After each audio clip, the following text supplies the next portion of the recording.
Alrighty then, gamers. We are approaching the 5 p.m. CET mark on this fine Sunday evening, which means the weekly Bounty Hunters FT7 is about to start popping in a bit. If it's your first time with us, we are a weekly 1st to 7 show match event for players of all skill levels and regions. And the name of the game tonight is, of course, Guilty Gear Strive. I'm your usual host, Kyuke, talking you through the action tonight with our 7 matches. I think there was a potential of perhaps getting Rikkami aboard if the hangover so permits, but we'll see about that.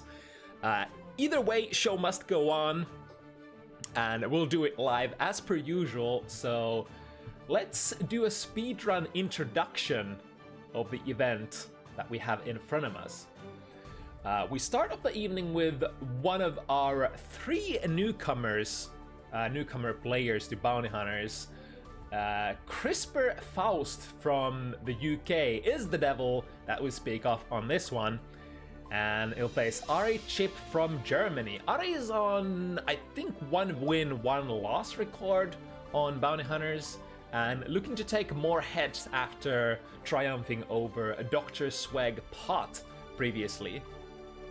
In the second slot, 2 Iron Bounty Hunters regulars duking it out.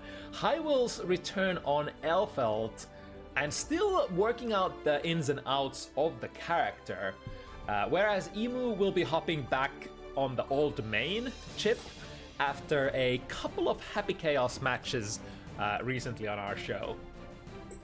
For the third slot of the night, we're gonna have a blast from the past of sorts as Scatter makes a return on Bounty Hunters after a couple of years on it. I think it's been more than 2 years, something like that. Gosh, has it really been that long with Guilty Gear Strive already, huh?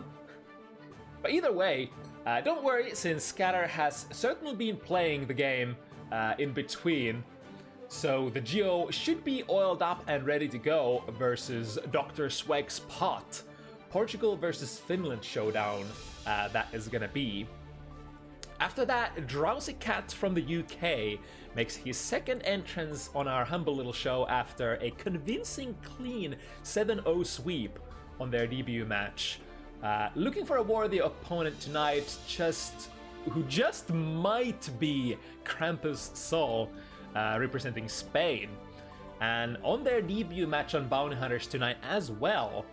And I already heard a couple of people pogging about Krampus in the chat, so really excited to, cast him for the first time. Coming up in the 5th, we got a Russia versus Finland face-off in the form of Jungie Kai versus Dekapact Chaos. Or I suppose, in a way, depending on your point of view, you could say Russia versus Russia, since Deka is our very own Finn FGC reinforcement from the foreign lands. And rumor has it that Deka has made a transition to a leverless device, so remains to be seen if that is going to hold Deka back tonight at all. We're usually, of course, talking about a mad level gamer Deka, with both Kai and Happy Chaos sort of mastered in his repertoire, as well as a couple of other characters, I'm sure. Before the final countdown, however, we take a detour into the land of 4 rollback frames, as we have an across the ocean match in the 6th. Cynda making a comeback on the screen from the land of the free East Coast Florida to check out more of these European gamists, so to speak, and answering the call tonight will be none other than KS Gold Lewis from Finland. And all jokes aside, during the connection test did yield pretty decent results, so hoping no problems will surface tonight in that regard, even though this is a long distance match. Praise be to our Lord and Savior rollback netcode, though. And of course, finishing the evening with with some rare goodness. The most recent Destroyer class gamer on Bounty Hunters, absolutely demolishing their opposition so far. Blodboen Asuka from Germany, meeting the last of the 3 players tonight making their debuts. It will be Devitt. How do we pronounce it? Devitt? I'm so bad with French pronunciation. From France, unless I'm butchering the name, of course. So, yeah, that would be what we got in store. God, the Blodboen versus Devitt is gonna be so fire. I think there are so very few individuals who can pilot Asuka to the extent that some of the top players of the community can, and there are glimpses of that for sure in Blodboen's play. So I think this is the 3rd week in a row that we see Blodboen play, and definitely not any less excited than the previous times. In fact, might be even more excited now that we know what we are in, what we're in here for, considering Blodboen's amazing performance previous weeks. But, like I said, that will be the lineup of the evening, so let's circle back to the opening card of the night, which will be Chryspyr versus Ari. Let me, in fact, message the players and let them know it is getting closer to the go time.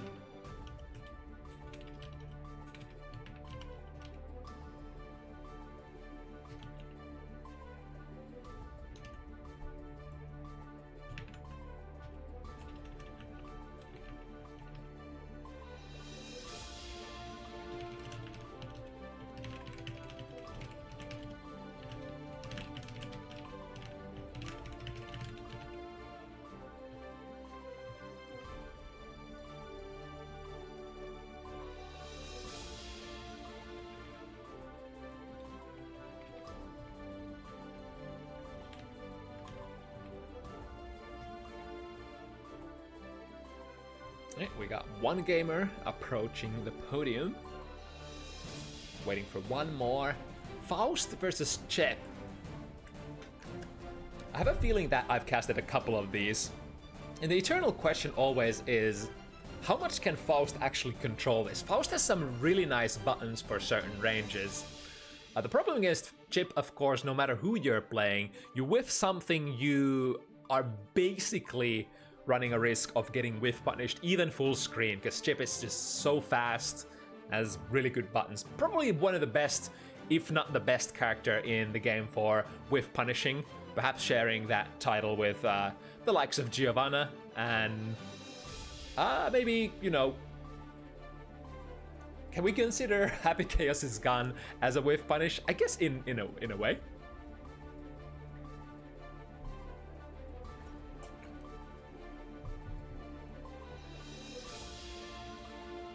Ari will have to find their way in and get the good doctor mixed.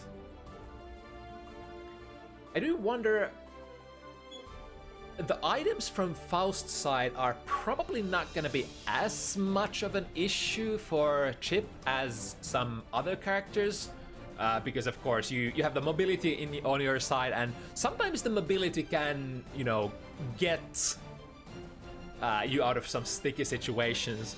Of course, getting close and personal to the grab range in certain item interactions, very, very important, very strong. The extra amount of jumps in the air, definitely strong if you need to hold your airspace or air time to wait for bomb explosions. There are a lot of different cases like that. Faust matchup is weird. Yeah, I think Faust in general is weird. Like, no matter who you're playing, Faust has always been the oddball kind of character in Guilty Gear franchise. Not just, visual-wise, of course, the visuals are extremely weird for a good doctor, but also Faust has some really strange mechanics, such as being able to low-profile a lot of stuff. Not just crawling, but also, especially while crawling, can go under a lot of, 4/6, 6Bs, any high-profiling pokes of the sort. But yeah, let's see. Whiff punishing is gonna definitely be the name of the game, or I guess on the other hand, lack thereof, if Ahri will not be able to find the hits that they are looking for. Getting a little drive-by jump, heavy to start up into Rekka overhead, but not confirming. Usually you're gonna need that 50 meter to get clean conversions, unless you're rocking with a counter hit starter. Into nice, gets a little bit of a bombo off. 6 heavy at the end whiffs, but a lot of damage has been done already. Both players reaching that almost 100 meter critical threshold. Ahri is loaded, and you know what's gonna happen when Chip is loaded. It's gonna be mix-up city, overheads, lows, highs, RCs, keep the pressure going. It's a little bit of a punish there, alright. Even though not finishing the combo, keeping the pressure alive and going with the Rekka Chip kill at the end there. Yeah, 5 heavy, the move that Chryspyr just opened up is, in many matchups, the sort of like make or break move. Oh, misconfirming in the mix. Ahri again getting a chat punish, but not too concerning, I guess, for Chryspyr so far. RC this time. Oh no! Bouncing the bomb on their own head.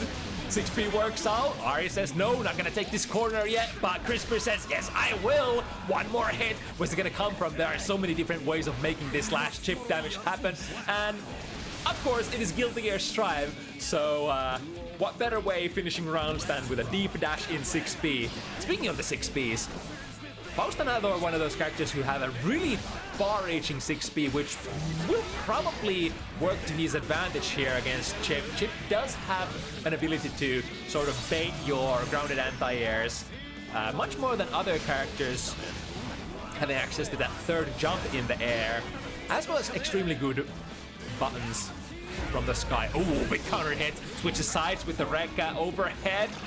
However, didn't quite get the ball rolling. This would be a hard comeback for Chryspyr. And it is the jump 2K, the drilling down kick. No big confirms needed. It's a little bit of a kiss on the forehead. Opening it up for Ahri, 1-0 here on the first match of the evening on Bounty Hunters.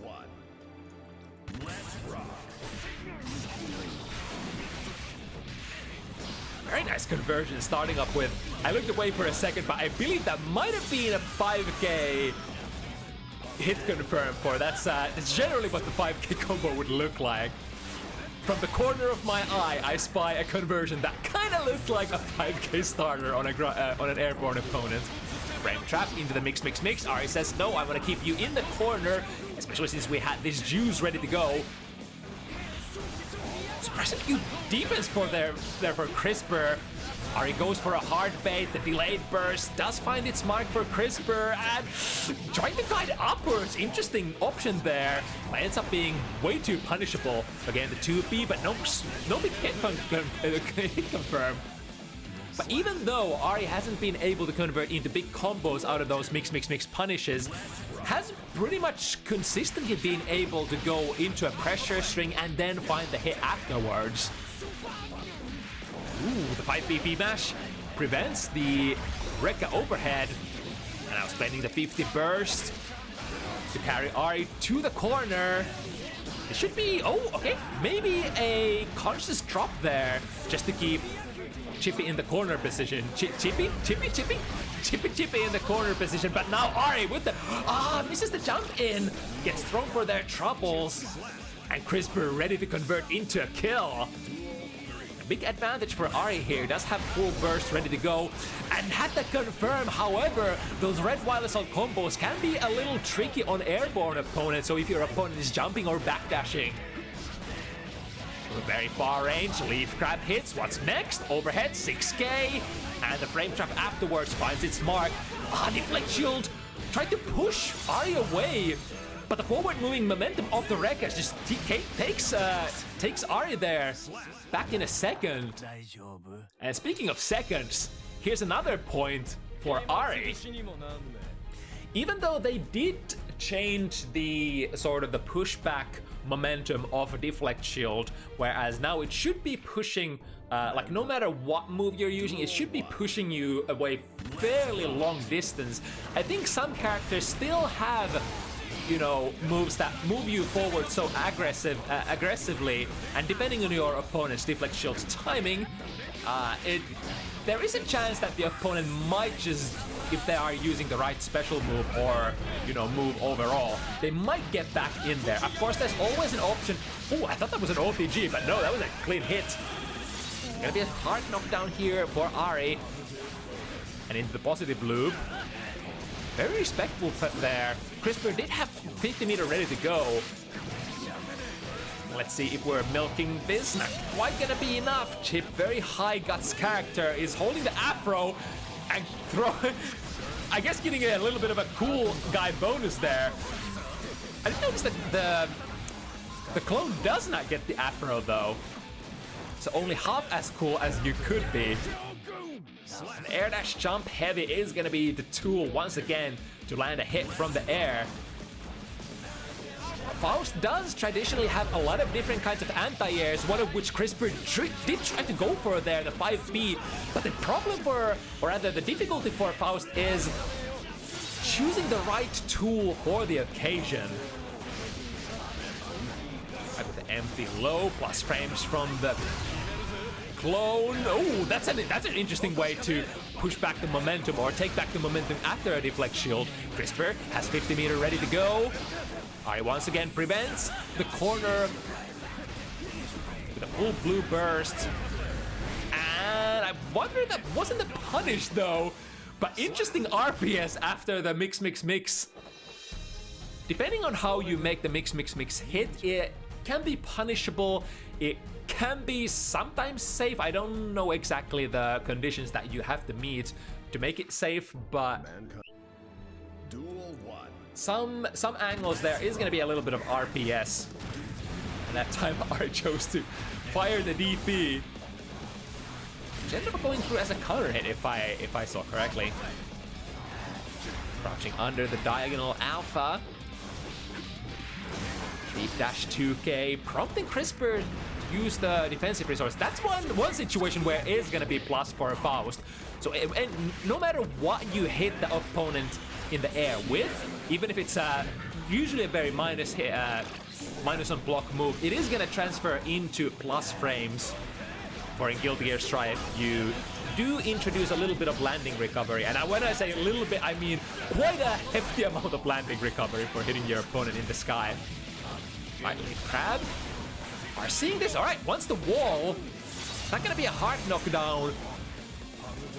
And Chryspyr goes for the Hail Mary. Not paying off though.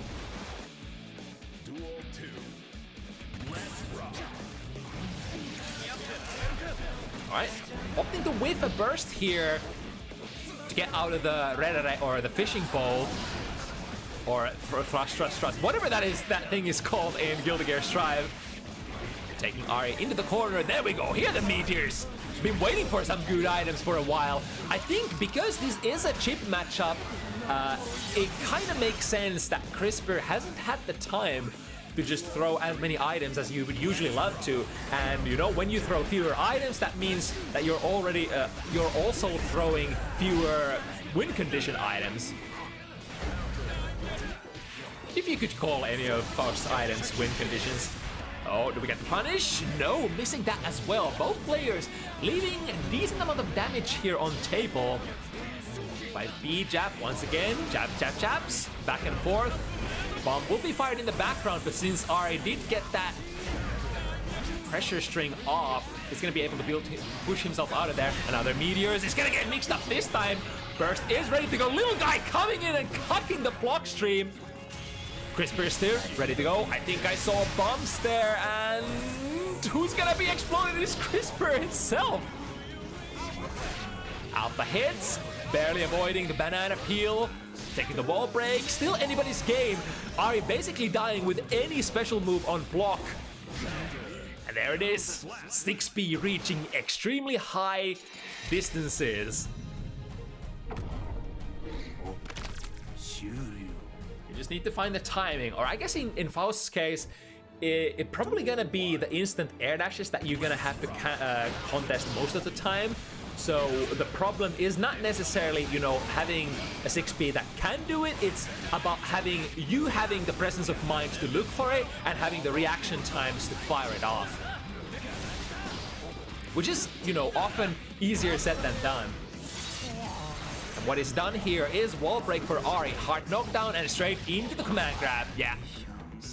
Hard to deal with because it has decent amount of active frames if I recall correctly, and more importantly it moves you so forward so you can access that command grab from almost half screen range, especially if you have a dash momentum going into it. Overhead, RC hits once again, the basic stuff of Chip Gaming, get the, oh, we're not getting the wall cling this time, or wall break rather. Hoping to go for an extra mix-up there. Should be able to recover in time. Yes, indeed. 2S, too heavy into a punish. And another victory for Ahri. The pace is extremely fast. And on a character like, you know, Faust, you're always struggling to find pick your spots, find places to actually get to do the stuff that you would love to. Which is, in general, to throw items. You would love it so much if you could get like some sort of a massive advantage for neutral, such as the little guy, which is gonna go off in the background and not help Faust anything, not at all. Slash counter hit, gets the side swap. Damage, a lot of damage has been done already. Oh, I wonder, did the Afro actually expire there? Chryspyr tried to go for a fast RC jump D, but there was no Afro to be found. Blue RC gets a 6P or 5P, 6P conversion, which ends up being enough this time. Unless you light the Afro on fire, as far as I understand, it does have a timer still. Alpha Blade finds a small hit. 5P from Chryspyr does contest. And again, it is one of those go-to moves from Faust. Has to avoid their proc string, good presence of mind not to play themselves into the explosion. Is Ahri gonna be able to pick up the horn? No, just going in with the combo. Not horns needed this time, nobody's gonna get that. Momentum burst, deep in the corner, reaches for the throw, but there's nothing to be found on the ground. The upwards alpha, once again, those small hits, overhead hits, we have the 50 meter, and that should be the kill. Yes, indeed, gets the wall stick with a clone. And heading into the next round, Chryspyr, 50 meter ready to go. Nice, 5PP once again, preventing the overhead Rekka from going online. I think Faust 6P might be too slow to mash between Rekka 2 and Rekka 3. So this might be like a sort of a conscious choice for Chryspyr to just hard rate that Rekka 3 or the overhead Rekka with a 5B mash. It is of course not a reaction that, oh, very nice, the deflect shield and a whiff punish with a far slash afterwards. But now, is this gonna take the corner? It would be extremely big for Ahri. No, he's just gonna pick Chryspyr in there. Follow up with a leaf cap once again. What's it come? Oh my goodness! Went for a mix-up that kinda looked like, wait, the hitbox didn't register there, so is it that Ahri just did the alpha blade too early, or consciously just going for it too early to go for a wall cling and then mix it up? I guess we're never gonna know. But turns out that Chryspyr had the right read, mashing 5B and getting the hit onto the right direction. Ahri will be the first one to score a big combo here. Not quite the wall break. Wire C, back throw. Flipping the situation for Chryspyr. Lots of plus frames from that love bag. Nice jump out, preventing getting caught in that blue wild assault pressure reset. Both players kind of struggling to find a big decisive hits. Ahri has been able to find it, kinda. Misses with the Rekka 3, frame kill of sorts. Into a 5K, into a conversion. I see that quite a bit, and I've been trying to wonder if that's a combo drop or if you can actually just go for a setup there with that empty Rekka 3 and then into a hit. It's kind of deceptive. You think that, sometimes you might think that Chip missed their setup, but it's actually their turn there, as far as I understand. Speaking of turns, ooh, nice smash again. The 5PP ends up being the tool. Bomb is gonna lock down Chryspyr in the corner. Another one. Ari will have to abort this scene. Both players explode. And the trade against the DP looks like a favorable anti-air situation, but Chryspyr went for the air throw and wasn't able to find the mark. Oh my god! Explosion in the air! That would have been a really cool combo, but Ari says, no, stop! Break here! I don't want to go down just yet. Dash in DP. Oh no, the wrong read! I think Chryspyr had already queued up the option. However, is gonna be able to procure the round after that. Still gonna go into the next round with only 50 bursts ready to go though. But that's fine, because Ari does not have almost any into his name. 5k hit straight, it's 6p counter hit against the DP miss. However, the 6p does have a little bit more gravity scaling, so won't be able to have the best of conversions out of that. The slowdown of blue RC gets the counter hits, close slash, double mix. And again, a brave reversal 6p. If you're pressing any standing buttons, or if your meaty setup is gonna be late, this is gonna hit you, says Chryspyr. And finding it smart, Chryspyr creeping ever so closer to Ari's 4 points here. Again, the 5B defensive punch is marked. This time dashes through the 5B though. The stagger pressure, trying to find enough gap to break up those Chryspyr 5Bs, I believe, at this point. Momentum burst, stay in the corner, 2k tick throw. Lots of plus frames once again, tick throwing from the clone. Ari is building up some really sweet meter here. Throw, are we gonna convert? Yep, we are gonna go into the RC just like previously. And now, even though this is a soft knockdown, Chryspyr has such a massive life disadvantage that any hit is pretty much gonna do it. Okay, another interaction there. Good abare, as we say in the industry. Oh, that was kind of cute. Knocking the bomb behind Ari's back. Not quite getting the bombo that they were looking for. The 2P from Faust hits from very far. And very wide as well. One of the classic round start options for Faust in pretty much any Guilty Gear game. Very hard to contest at that round start, even by Chip. Ooh, counter hit jump. Oh, but stepping in his own banana peel. We are number 1. And now you're in the air, and this should be enough. Yes, indeed. The 5D fully charged are gonna do, no matter the character, gonna do so much damage in Guilty Gear Strive. And now, heading into the last round, both players have almost their bursts ready to go. Sticking into the wall would give you the full blue. But the deflect shield and the small hesitation there, or rather the delay in Ari's sequence. Able to bait the deflect shield. Oh, careful with the bomb.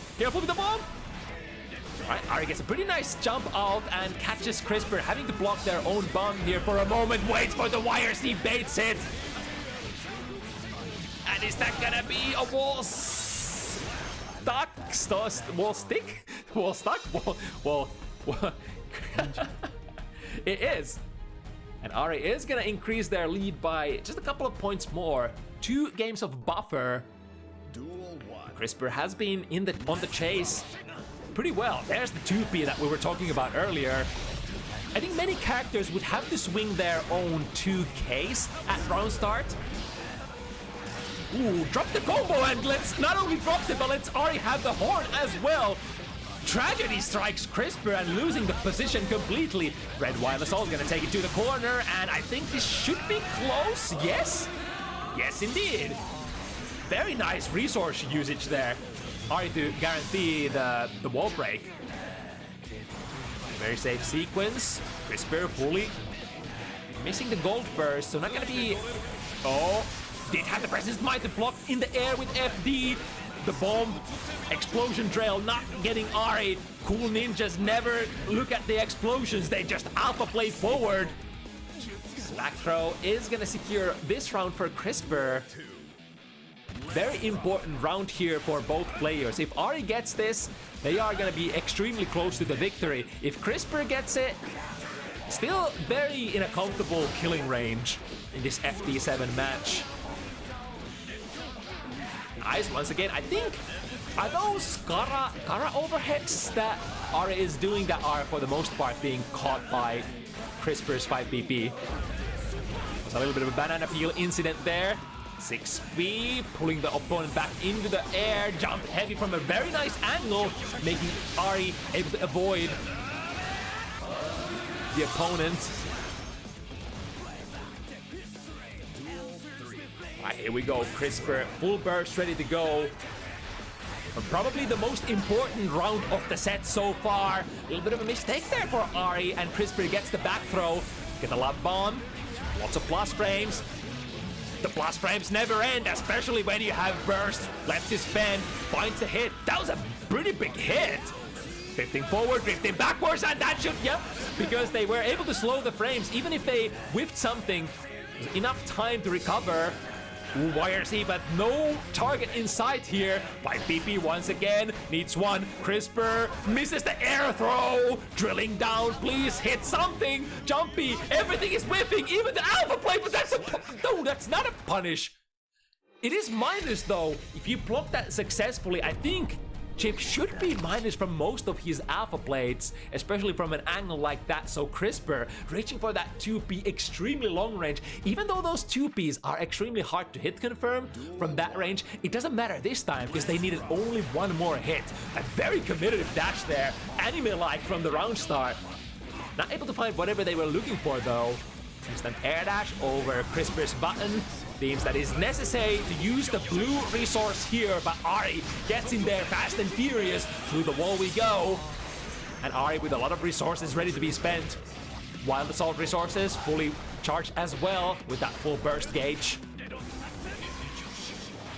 Ooh, that was so cool. RC, and with the mobility granted to Chip by our Lord and Savior Ishiwatari Daisuke, going for the air throw.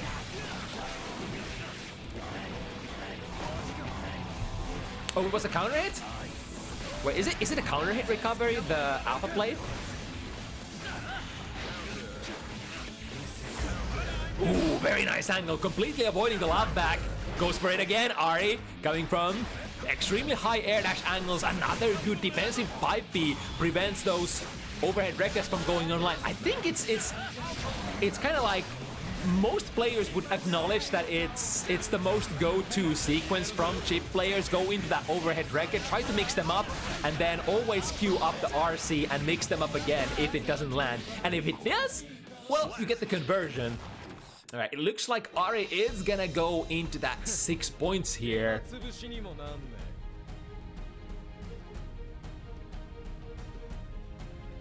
But still not done. Ahri needs 1, Chryspyr needs 3. Chryspyr did manage, if I recall correctly, able to get a momentum breaker with, was it 2 successful games, or successive games, or 3? So I want to say has done it once before in this set. Memory is short. Nice maneuvering there from Ahri, with all of those air mobility options able to be outside of that horde's range. Go through the wall. But it's gonna be cool ass Afro on Ahri, which is not gonna play too much part here as long as we don't have to block anything. And Ahri would much rather remain on the offensive here because the Afro does make you a bigger target. Fires the DP. Wait, is the Afro just never expires, huh? Huh. Maybe I misunderstand how the Afro mechanic actually works. I ought to check that off, or check that out after the stream. Heavy counter hit. We're gonna go into the fishing pole. Lots of damage. Chryspyr actually definitely needs these big hits because this is technically a set point position. Little micro walk forward there, this time with a big walk, in fact a massive dash. Caught the DP from Ahri into the explosion. Cool stuff. Ahri wants to end it right here. Doesn't have any extra resources though. Oh, but it could be that the burst that initially, no dice, ends up not getting value out of it. And Chryspyr moving into the last round with a little bit of an advantage. 5k. Very decent damage for only 2 hits there, especially since it's on Chip. Finds the low with 2k. Little guys helping us out. Fully charged 5D. This shouldn't be the kill, right? But it's gonna be a lot of damage with a full sequence. And the positive bonus as well after that. Swinging those Tims. Here's the the DP. And Ari was trying to sort of find a position where they could fire the DP RC. But since Chryspyr was spacing it out perfectly, perhaps being aware of the opponent's last-ditch effort DP RC option, spacing themselves safely just so that the DP becomes much more safer, much more easier to counterplay. Nice item there. Able to knock down Ari out of their successful position. Ooh! The tail end of the mix still gets a hit. Not able to push the situation though. Ari takes it back. Super. From left corner to the right, to the right, to the left. And now, what's the mix-up? Cross-up alphas. Not the most damage, but kind of annoying to deal with.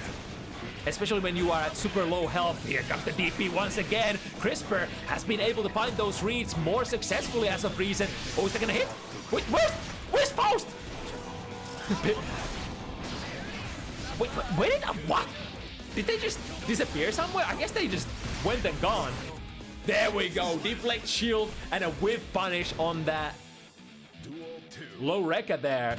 Perfect stuff for Chryspyr. Overhead Rekka this time, not even a mash, just waits it out. A zero burst, or rather zero tension. Very daring option.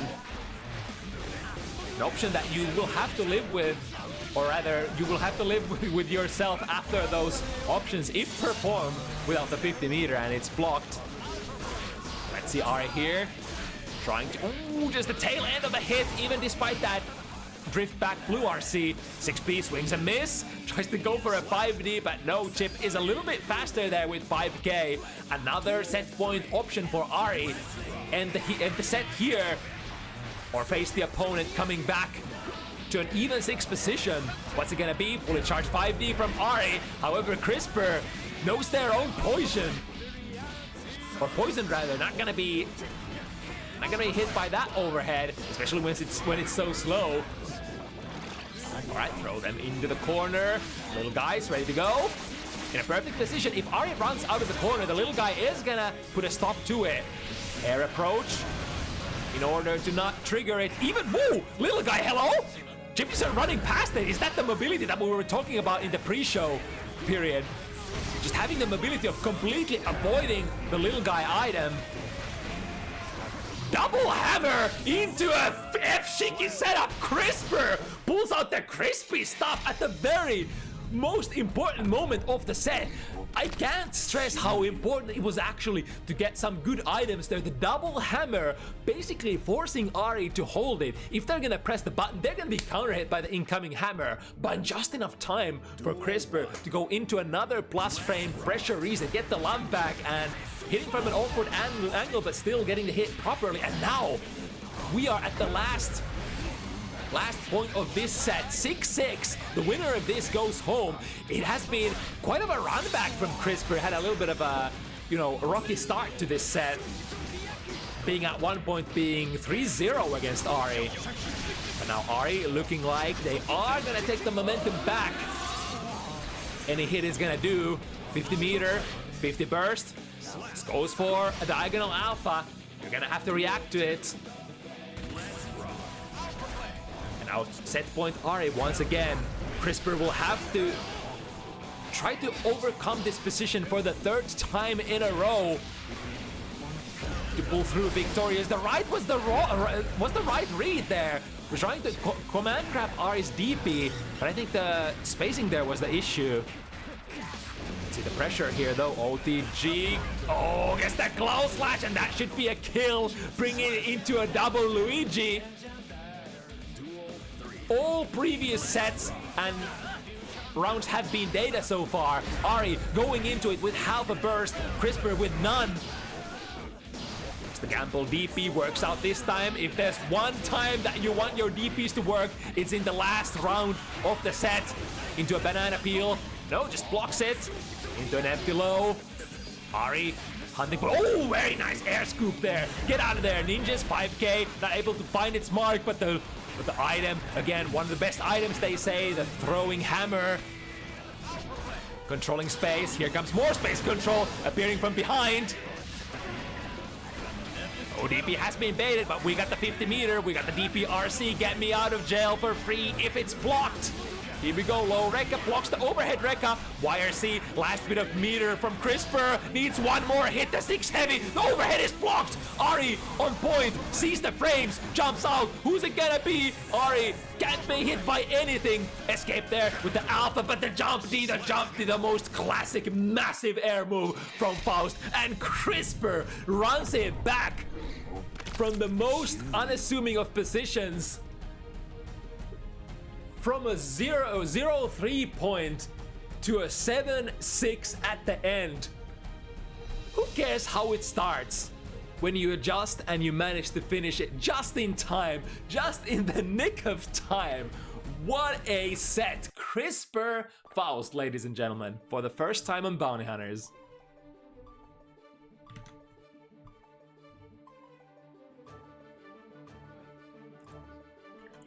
Alright, but the night has just begun. And we got so much more ready to go. Second is gonna be the regulars. Ehmu, HiWill. However, this time we aren't gonna see HiWill on the usual Bedman. They're gonna be revving up a slightly newer character. We've seen HiWill once on Elfeld already, on Bounty Hunters. But allegedly, still, you know, the road is bumpy ahead and we still gotta feel it out to get the execution where it needs to be in order to reach the same level as we have on many other characters for HiWill. Answering the call tonight, Ehmu Chip. The good old Confi main. More Chip gaming, second in a row. This won't be our last one either, as at the end of the evening, Devitt Chip looms in the roster. So it's a very, very awesome night for all Chip enthusiasts. Now let me shoot Ehmu a message as well. Signal that it's indeed go time. Also, howdy gamers from Dr. Dubs' stream. Welcome, welcome. We are almost ready to run our second match of the evening out of 7.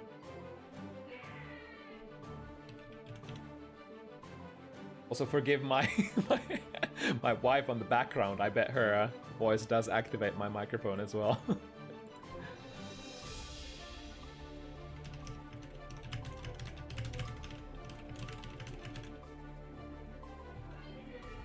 I hope Ehmu is ready to game. I think Ehmu said that they were gonna get home slightly later than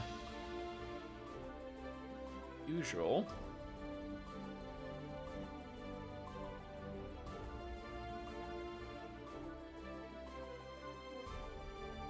I believe we have HiWill in already.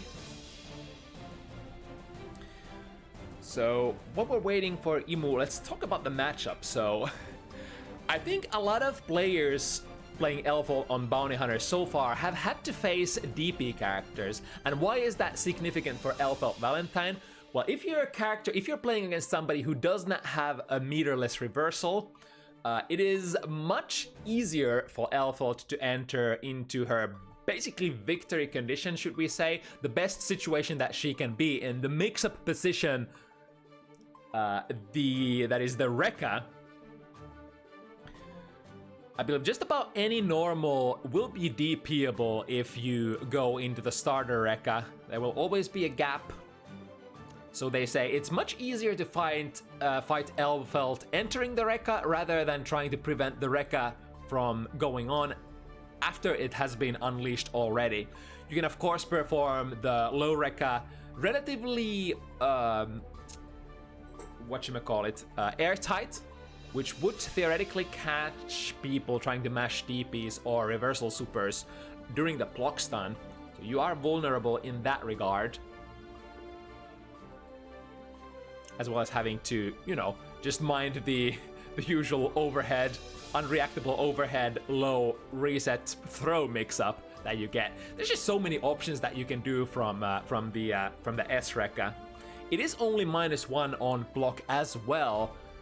So I think the trickier Alpha players have found out that while the opponent is waiting for the mix-up, the high-low, you instead go into the unreactable throw instead.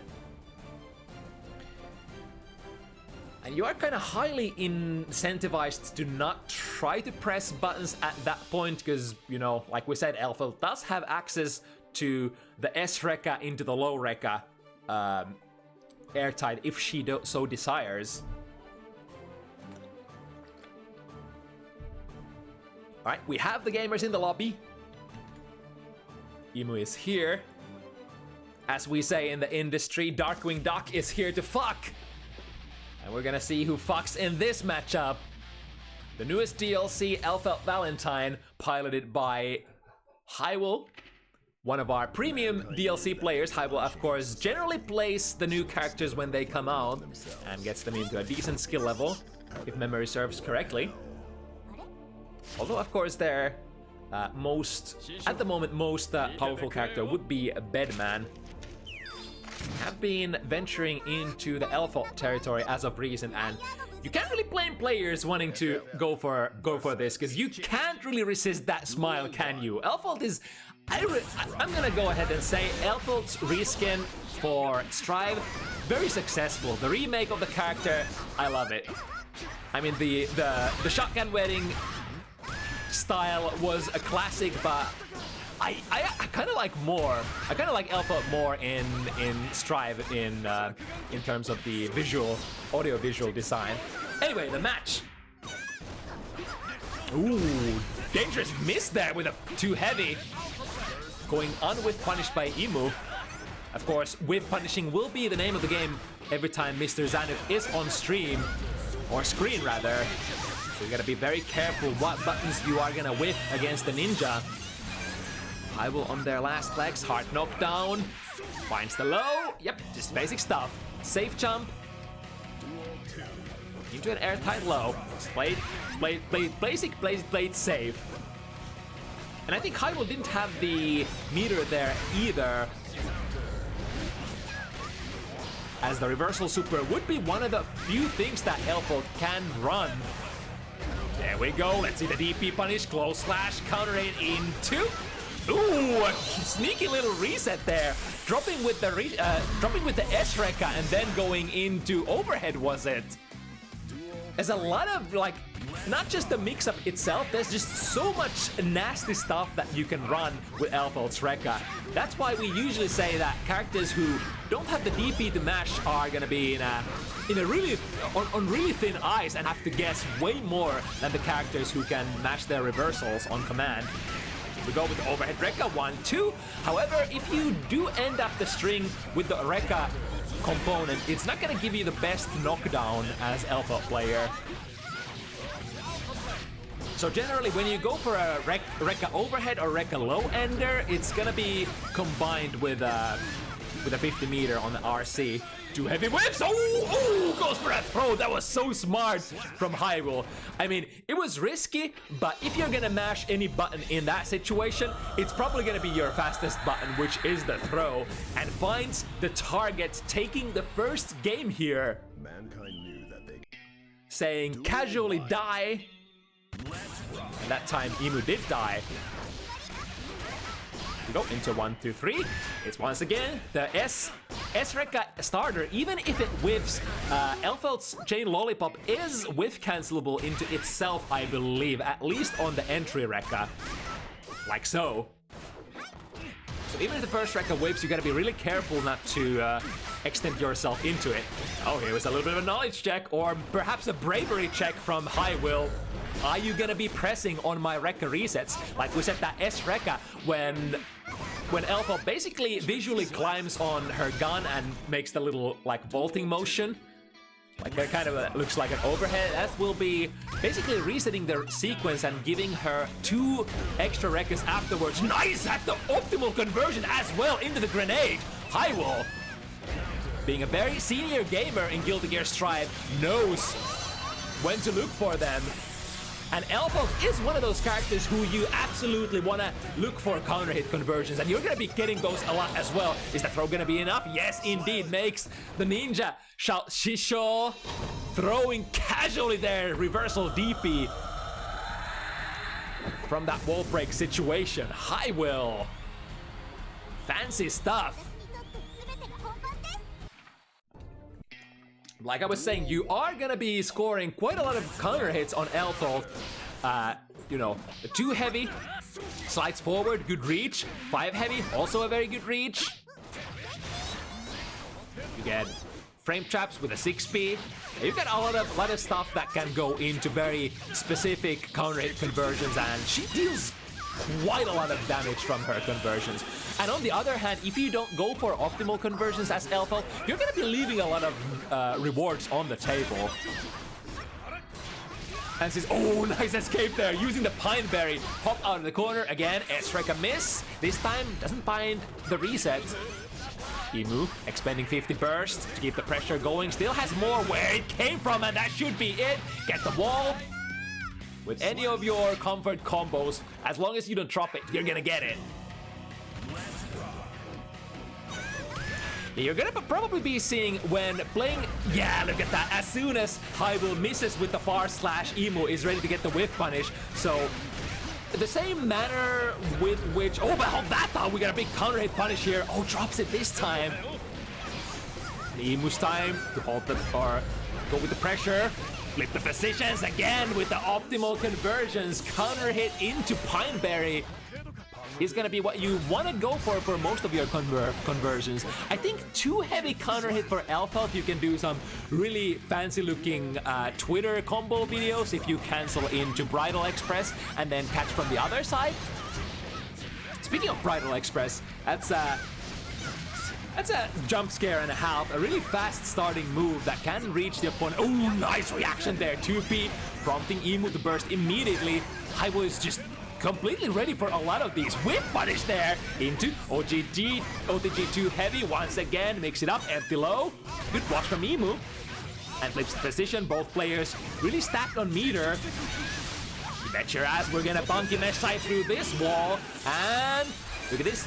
HiWill has 100 meter and 50 deflect shield or deflect shield charge ready to go as well. Not able to use any of those. Goes for a reversal super. Did Ehmu press a button? Oh, they did! Oh, but 6p working against the entry Rekka. That's one thing you can do for sure. If you are not ready to gamble on the DPs, which Chip totally can do, I think the other universal counterplay would a lot of the times be the 6p. I'm getting counter hit by that jump D. And this time going into the overhead, immediate wall stick. And a cash out optimally. Didn't have the 50 meter quite yet, so best possible move is to go into that wild assault. And yeah, ready to go with the extension as well. Ehmu smartly, I think both players knew Ehmu didn't want to spend burst on that hero burst, and at the same time HiWill knew that Ehmu is not gonna spend that burst either. That would be a bad call. So no reason to bait. There we go, whiff punish, even on the K buttons. You whiff a 5k, yep, Chip is ready to whiff punish you. That's the character in a can, basically. OTG once again into an empty low. The downside is that the low option is kind of tricky to block, but the reward is gonna be fairly bad for Elfeld on the very basic OTG. Too heavy into grenade setup. Alright, finds the throw. HiWill looking strong as ever. The most important thing for Elfeld is to get into that offensive position. She is much less, even though you have fireballs and like kind of good-ish neutral buttons, I think she's way less neutral focused than her Exert counterpart. In this game, Elfeld has probably like one of the fastest movement speeds in the game, so she's way more pressure, rush down, and whiff punish oriented. And on the other hand, in the context of Strive, even though she has good buttons, other characters like characters tend to have really good buttons in Strive, so having just like maybe average buttons isn't too much. Oh, HiWill. I wonder if HiWill letting a little bit of that Bedman muscle memory come through with that neutral Wild Assault blue would certainly be something that you do on heavy buddies. Now looking for one more hit. Watch the misses though. There we go. Ehmu gets in the striking position after that whiff. HiWill didn't get whiff punished initially, but tried to swing another button and getting counter hit. His troubles. Ooh, that was a nice setup there. The Bridal Express from point blank range is going to be very punishable, but if spaced perfectly like HiWill did there, could even be as much as +3 if I recall correctly. Alright, Deflect Shield is pushing that Alpha Blade away. 6 heavy! Not quite hit confirmed. Better jump D into a quick super. Cutting it short. Was probably a little worried that the combo might drop, so just cutting into the massive ender immediately. Which side? 6B? Yes, indeed. HiWill has the timing, has the spacing. Ooh, that's a really nice option against Pineberry. If you don't want to react and go air to air or air throw, you could walk back far enough so that you can actually find a grounded anti-air against the Pineberry. Generally, the Pineberry, if done from close range like this, it won't be anti-airable by many buttons, unless you are Goat Lewis or something like that. Alright, couple of shots, gotta be very careful with those. Chip is fast, with the 6 heavy. Immediately, Ehmu gets the whiff punish, bar slash finds the mark. Won't be able to get the hard knockdown here because the wall stick happened at a very awkward timing. We go into the Rekkas again, there we go with the 6B! Finally challenging, and HiWill finding it probably way harder going forward here. Not being able to S-reset the Rekka sequence for free. Ehmu says, no, I'm gonna be massing 6B this time.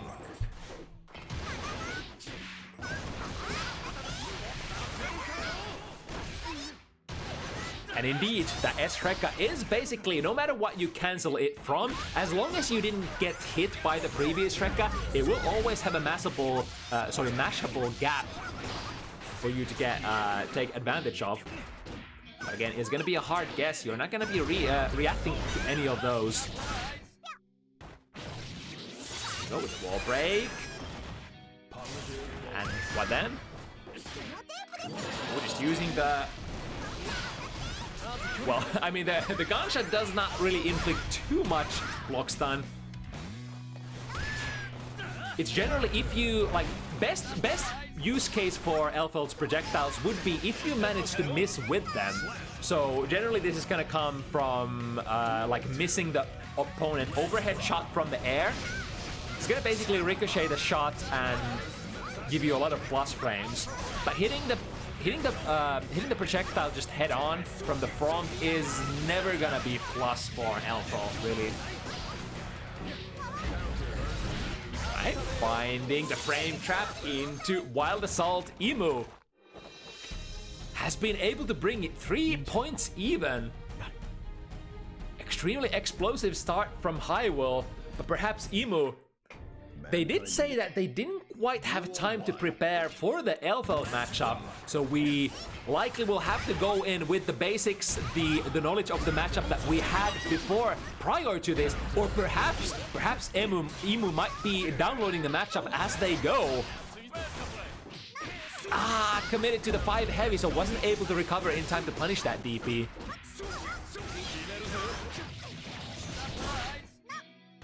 I get the wall break. Have to take the soft knockdown here, but Ehmu still in a phenomenal position here.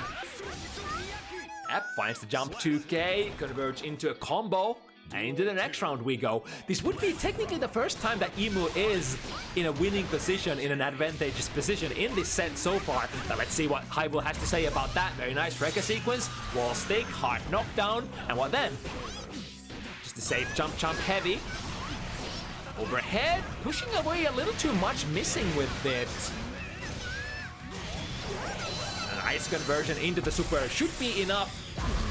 No character is gonna gonna survive that, even if you were the toughest mother hopper in the game. Maybe Asuka with a mana barrier intact. Oh, this time Ehmu is like, doesn't look like that's gonna be plus. I think setting up the plus frames out of Bridal Express generally kind of hard unless you are working with a predetermined like a set play situation or a set play block string. I think in the corner those are a little easier to set up. Ooh, again missing the Rekka overhead and into the plus frames. Deflect Shield pushes Ehmu ever so further away, giving HiWill also the time to react to the command grab. However, Chip is very unique in the sense that his command grab, even if you jump out of it, you're never gonna punish it on the way down, because Chip recovers way faster than you. It is a legacy Guilty Gear feature for Genrozan. You have to punish Chip on the way up if you want to punish it.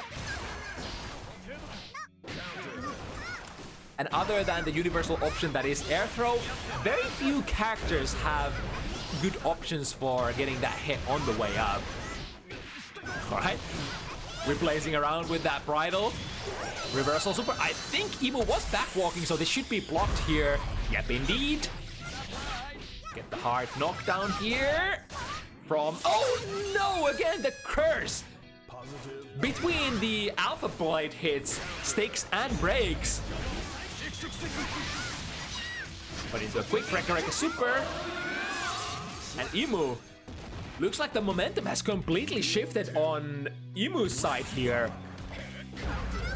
It's gonna be left seeing how HiWill chooses to tackle this situation. Like we said, the neutral, not the best place where Alpha can be. It would in fact be this one. Overhead hits. Yeah, still has time to go for the S-Rekka here. Went for a throw, so this super should hit. It was a very committing super there by by HiWill, I want to say, if I read the situation correctly. That was, could we say that was a shimmy super? baiting out the throw by going into a full Ehmu one. Right, Ehmu finds the low. RC into a wall break. Still with a very nice advantage here in terms of life. Finds the frame trap with the Rekka. And once again, Chip saying, my Rekka is fairly good as well. If you want to compare the mix-up potential, meterless, you would absolutely give the edge to Elfelt.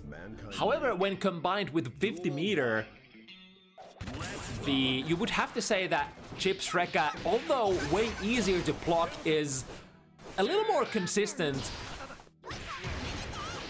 And it does force the opponent into a situation where it's kind of hard to interact other than just, just block and take it.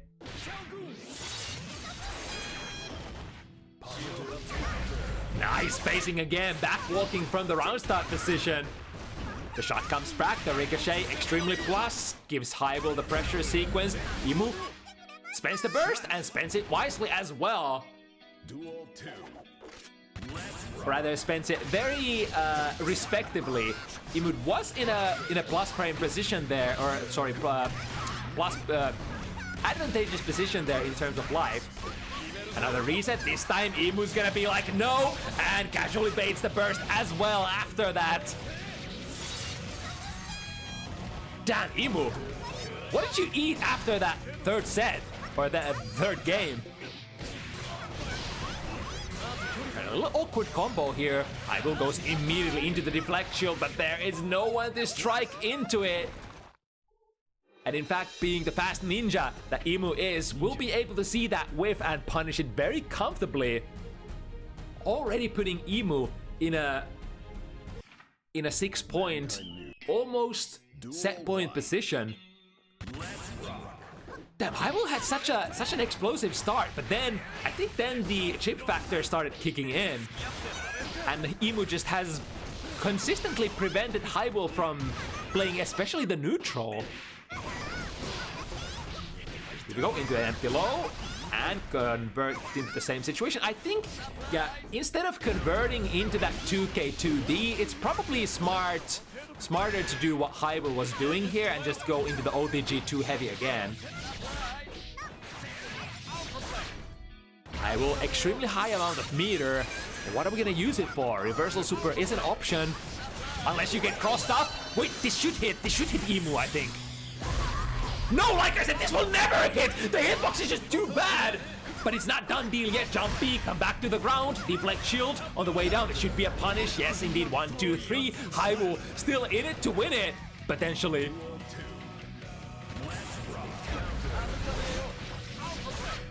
Alright, really great hit. Using the Wild Assault Code Red. Ehmu is potentially looking to go back into that set point, or go into that set point position for the first time. See what HiWill has to say about that. The multiple amount of jumpies, mixing it up. The overhead count is questionable, is a question mark. Oh my! What a setup. Bar slash finds its mark, and here we go. Corner to corner. Misses the close slash pickup there, though. Are we gonna see a burst? Hard based burst bait from Ehmu. Ehmu definitely thought that there was gonna be one. The Bridal Express are a little too close, ends up being minus frames. HiWill still chooses to unleash the burst. Alright, this is a big gamble for HiWill. If they get hit here, it's gonna be a huge disadvantage, and it ends up being so.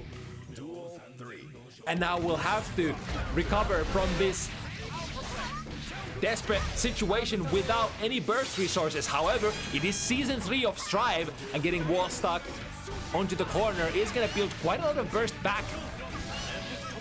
But just now getting to the deflect shield category or range, uses it, gets value out of it, but tries to instant air dash immediately afterwards. Ehmu was ready with that anti-air and finds the Rekka. Enough delay there, frame trapping with the low, no buttons for you. 7-3, says Ehmu.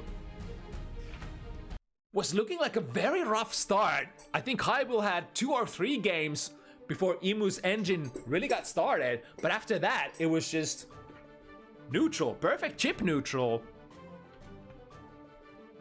HiWill just didn't manage quite get anything started. It's interesting in the way that this is a DP character, but I would say Ehmu didn't really utilize the DP all that much. It was just the careful neutraling, just finding the whiff punishes, never being on the receiving end of the bargain after the couple first games.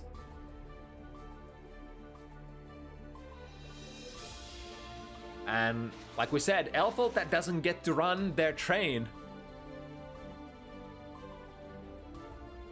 is definitely a disadvantage. All right, on to the next one we go. Wait, do I got my... Yeah, never mind. There we go. So next one gonna be Scatter versus Dr. Swag.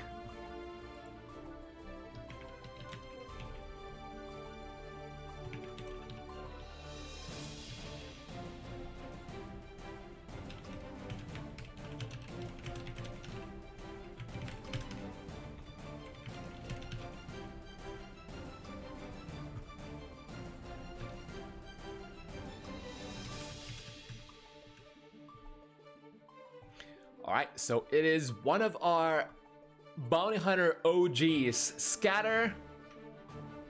It's been around 2 years plus the last time we saw Scatter on screen, and it is still the Giovanna pick. And interestingly, it's gonna be against one of not only our newer additions to the show, but also Dr. Swag being fairly new, new face in the fighting game scene overall. They cannot change society. So instead of reflecting on it's gonna be old versus new. Swag was feeling a little intimidated allegedly before the match, saying that they were, they were feeling certain kinds of things having to play Scatter. But let's see if she's still able to pull through. With the classic song blazing in the background, we're heading into the field of combat, playing a very aggressive start option there with a new move, Heat Tackle, which is technically a synthesis between, I guess Heat Tackle is a synthesis between Hammerfall and Heat Knuckle. That makes sense because it's Heat Tackle, so it's kind of like, yeah. Tries the overhead mix-up. Sets up the Garuda a little too early, though. And now Scatter's turn to push the offensive. Lots of plus frames from that Shavi. Empowered Spiral Arrow. And with the new combos, Gio got quite a bit of power level increase from having that new special move. Shavi just basically empowers potentially all of her other special moves if you have the time to use the little command dash. Basically gain access to some better combo routes, get access to, you know, Guard Crush Oki. Fun stuff like that. Adds more layer to her game plan for sure. As I suppose the critique for characters like Sol or Giovanna is that they are very linear strike throw characters, so throwing a wrench into that mold probably something that a lot of players wanted to see moving forward with Guilty Gear Strive. But that said, Scatter has already managed to procure first game of the set.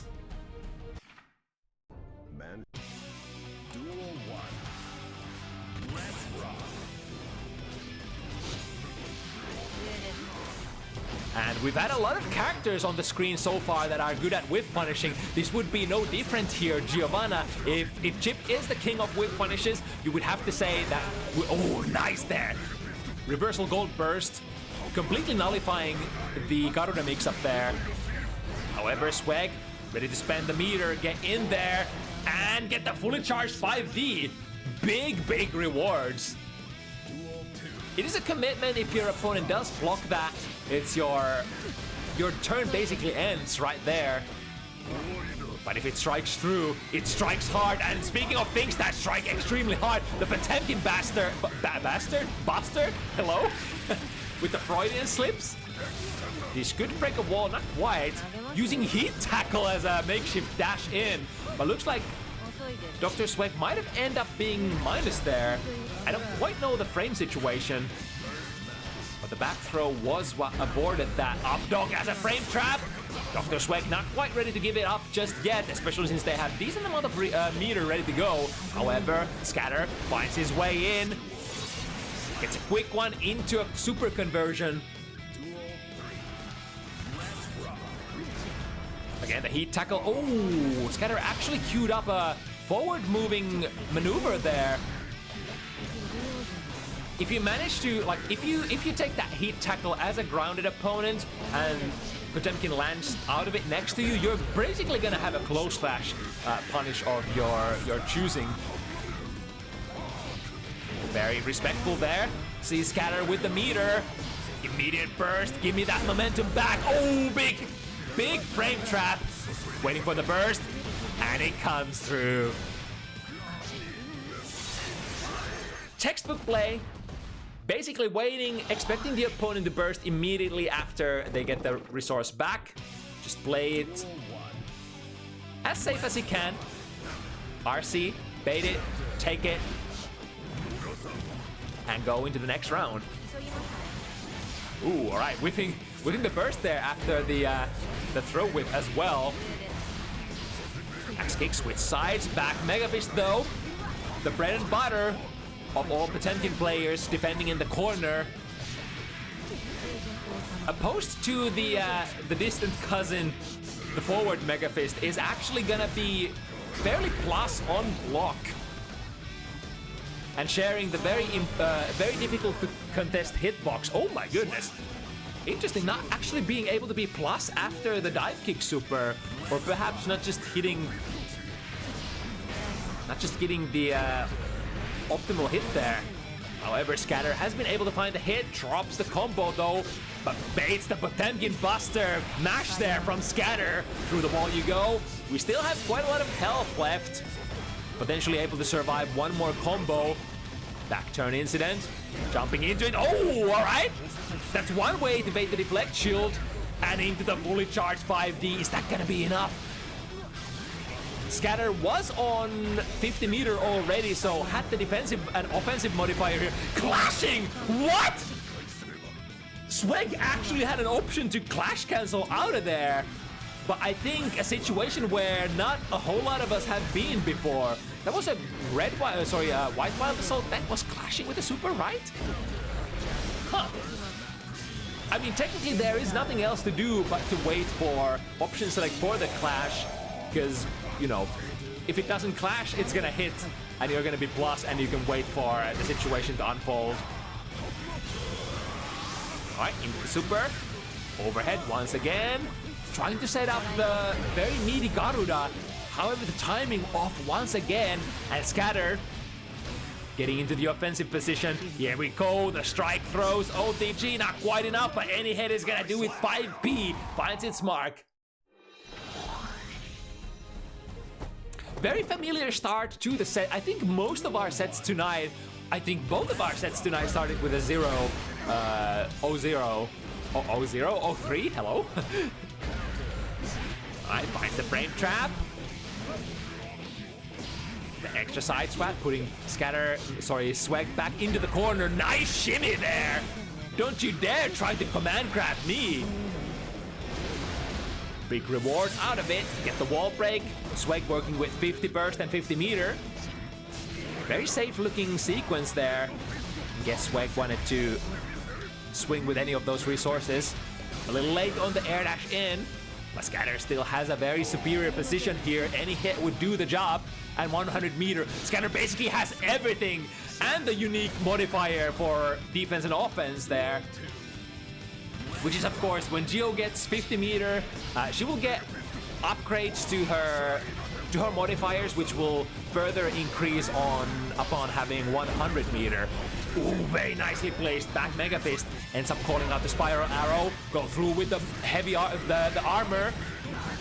And now, setting up in the corner, counter hit. That should be it. Yes, indeed. Very untraditional looking offense, but it ends up working out for Swag. And as they say, if your opponent is not quite sure, hasn't quite seen before what you're working with, how can they be ready for it either? Alright, soft wall break. But I think Giovanna generally will be fairly happy to go back to neutral against Potemkin, who does really not have any sort of massive advantage. Finds the frame trap. Oh, okay. Oh, interesting. I wonder if Swag was mashing a Potemkin Buster there and got a 2B by accident. However, we are out of the corner. Plus frames from that Wild Assault. Deflect shield. Breaking between the characters. Baits that throw with the axe kick from downtown, from left side. And Scatter taking third game in his name.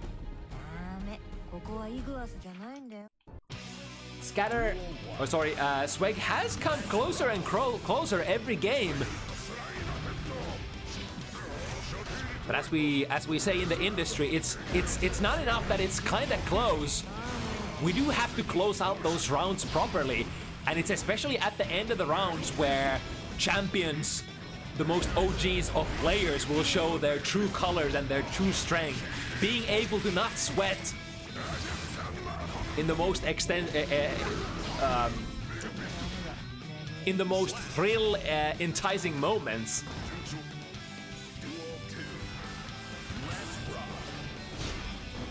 Right, goes under, finding a throw. As we say, Giovanna generally all about that strike throw. Oh, another really great burst read. The hard kind. Here we go, break the wall with the super. Gonna put Scatter into the positive bonus. Gonna spell some really nasty time for Swag. Yeah, spent that RC that you just procured from that positive bonus. As long as you land any hits on the opponent after that wall break and the positive bonus, you're gonna be building back resources so damn fast, which is basically the universal victory condition for pretty much any character in Guilty Gear Strive. Here goes Swag working with a very Swag combo though. Force the wall break out of the heat knuckle. Oh, it's gonna be a counter hit and a kill! Swag will open it up and say, I am not free today. In fact, this could be a run back for all we know. This is how the greatest story starts. And Swag as well, looking to write his own legacy here. on Bounty Hunters. Game number 3 of the week. Swing and miss with a lot of these normals. Gotta be very careful. It's one step dash away from being whiff punished by Giovanna. Ooh, Swag's time to take it. However, gold burst, not very minus at all. You generally would have to make it whiff or to instant block it in the air if you want to punish it. Otherwise, extremely safe on block. Last bit of what there, last bit of life left on Scatters. Could be a run back. No, the reversal back Mega Fist, preventing any sort of shenanigans.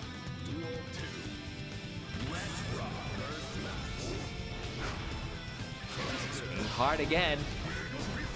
Mega Fist will be punishable. Not punished too bad though. Not everybody in the cast can, you know, pull off massive kind of combos as punish. Good deflect shield though.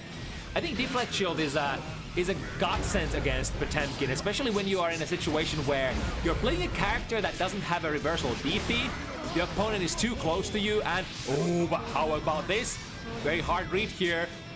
Scatter tries to reach for that 6p plus the DP of Giovanna's. Missed initially with it, however, got the wall break, fully charged 5D, is not quite gonna be enough. Literally one hit point ready to be spent for Swag. Go through with the input frames of White Wild Assault, and the last mix-up. Won't be able to find the anti-air. So now Swag is gonna go into this last round with a little bit of a disadvantage, rather. Instant air dash. It lands for Scatter. Giovanna is one of those characters, along with Soul Bad Guy, who have extremely plus on block close slash, whereas many other characters are going to be -1 or +1. I think Giovanna is going to be +3 instead for her close slash, basically making her one of the premium strike throwers along with Mr. Bad Guy. Oh, pulling it down into the shield. Actually, since Swag was blocking most of that with FD, that wasn't able to build quite as much risk on block as I thought initially. Remember, blocking basically anything in the air is extremely dangerous in Guilty Gear Strive, builds way more risk than it did in the past. It's kind of a trade-up, whereas in the older games, you had to spend FD to not become to be able to block strikes from grounded, so essentially grounded strikes would be unblockables in the old game. Whereas that is gone, you will now instead build massive amount of risk if you block anything in the air. Nice, that was actually a punish! With the dash throw, sorry, the dash jump!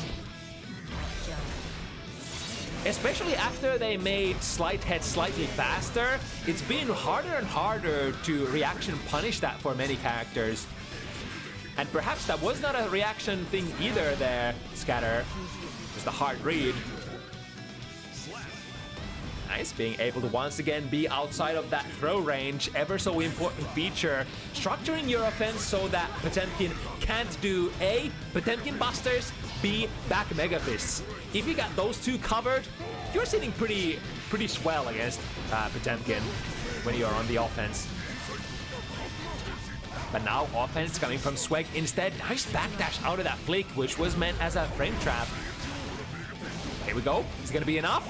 Not quite scooping Giovanna out of the sky. Scatters. Time ready to go. Hard baits the burst, which is nowhere in sight yet. Dr. Swag says, I'm gonna use my burst, or rather my tension resources first.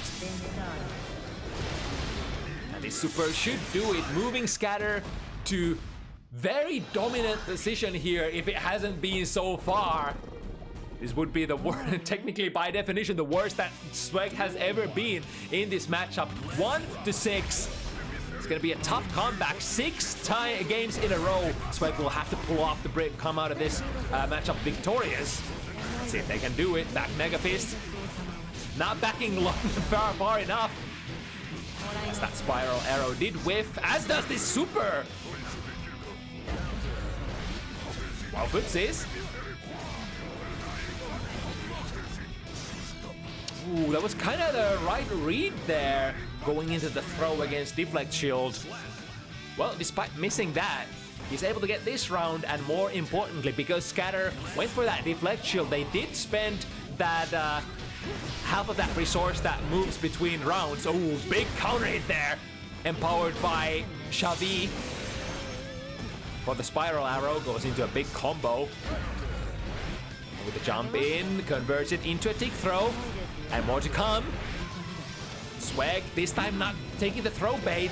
In fact, going for the back throw, and now Scatter is gonna be paying for... Oh, hello!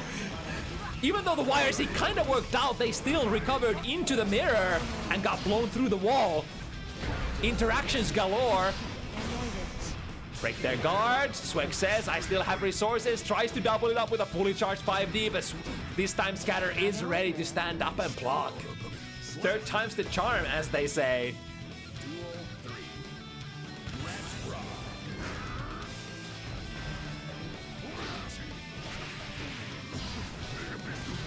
Right back, Megafist scores a hit. This time, no Megafist gonna go through this. 6P pushes Swag out of the sky. And this is technically a set point position for Scatter. Plus frames out of the Spiral Arrow. Into another one, the Empowered Sword. Is not gonna be enough, but Temkin is fairly tough. The defensive modifier coming in handy here. And we'll be able to get a close slash into Temkin Buster. Doubling it up. Deflect Shield is gonna build some distance between the characters. Back throw. We're gonna need one more. Oh, but that's exactly the right choice. Powering through the non-spaced Garuda. Good knowledge there for Scatter. Eyeballing the distance. If you don't space it properly, if it won't clash with your opponent, from that range, DPs, reversal supers will be able to beat that Garuda situation, which you would much rather, yeah, you would probably rather gamble with a DP or super, or at the very least, Deflect Shield. But taking that Oki on block, not the best place you want to be. And Scatter clears it out 7-1 here. Coming back strong, strong as ever. And let's see. So Drowsy did say that they might be slightly late as well. I think the latest message from Drowsy was that they're gonna be home in 30 minutes.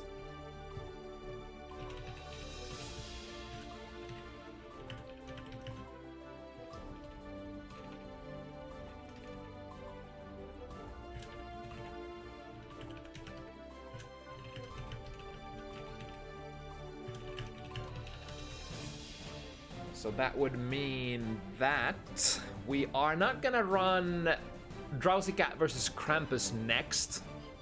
We're gonna jump into the Jungie versus Dekapact to buy some time for Drowsy to get home. Let me inform the players of our predicament as well. Just a moment.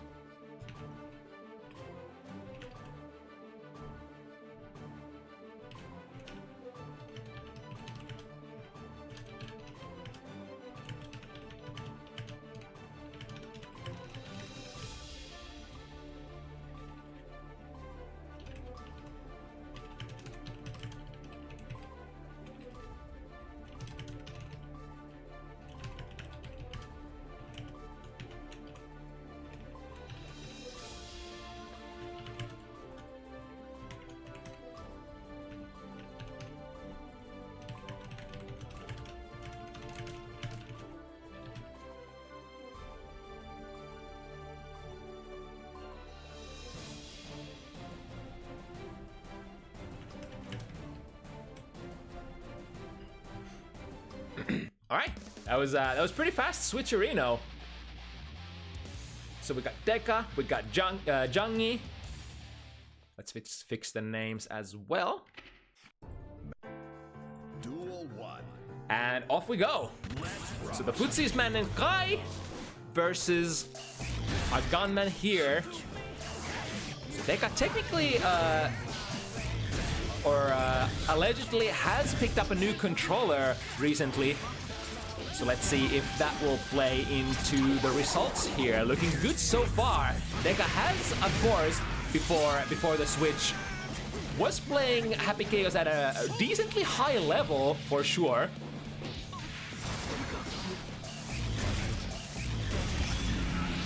Alright, pop the ADHD match. It's gonna be extra hard, especially if... Oh, but Deka fires a miss there on the shot. That's the downside of if you're trying to zone your opponent without the curse. Means your reticle is not always gonna track perfectly. There's a certain amount of chance that your reticle will spawn outside of the opponent's sprite, or rather model or hitbox. I guess it's the best way to put it in 2D fighting games.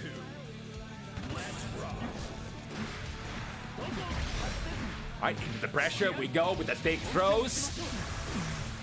Kai, one of those characters blessed with Red Wild Assault, which does give you pretty juiced pressure resets and thick throw situations. I'm not ready to be wall broken just yet. We have the match as well. Curse has been applied. So a lot of options here for Happy Chaos. Deka gets out of the corner. Oh, and gets shot out just in the nick of time. And you can get those trick shots as long as you manage to apply the curse, you can get some really nasty trick shots before, even if they're dashing at you.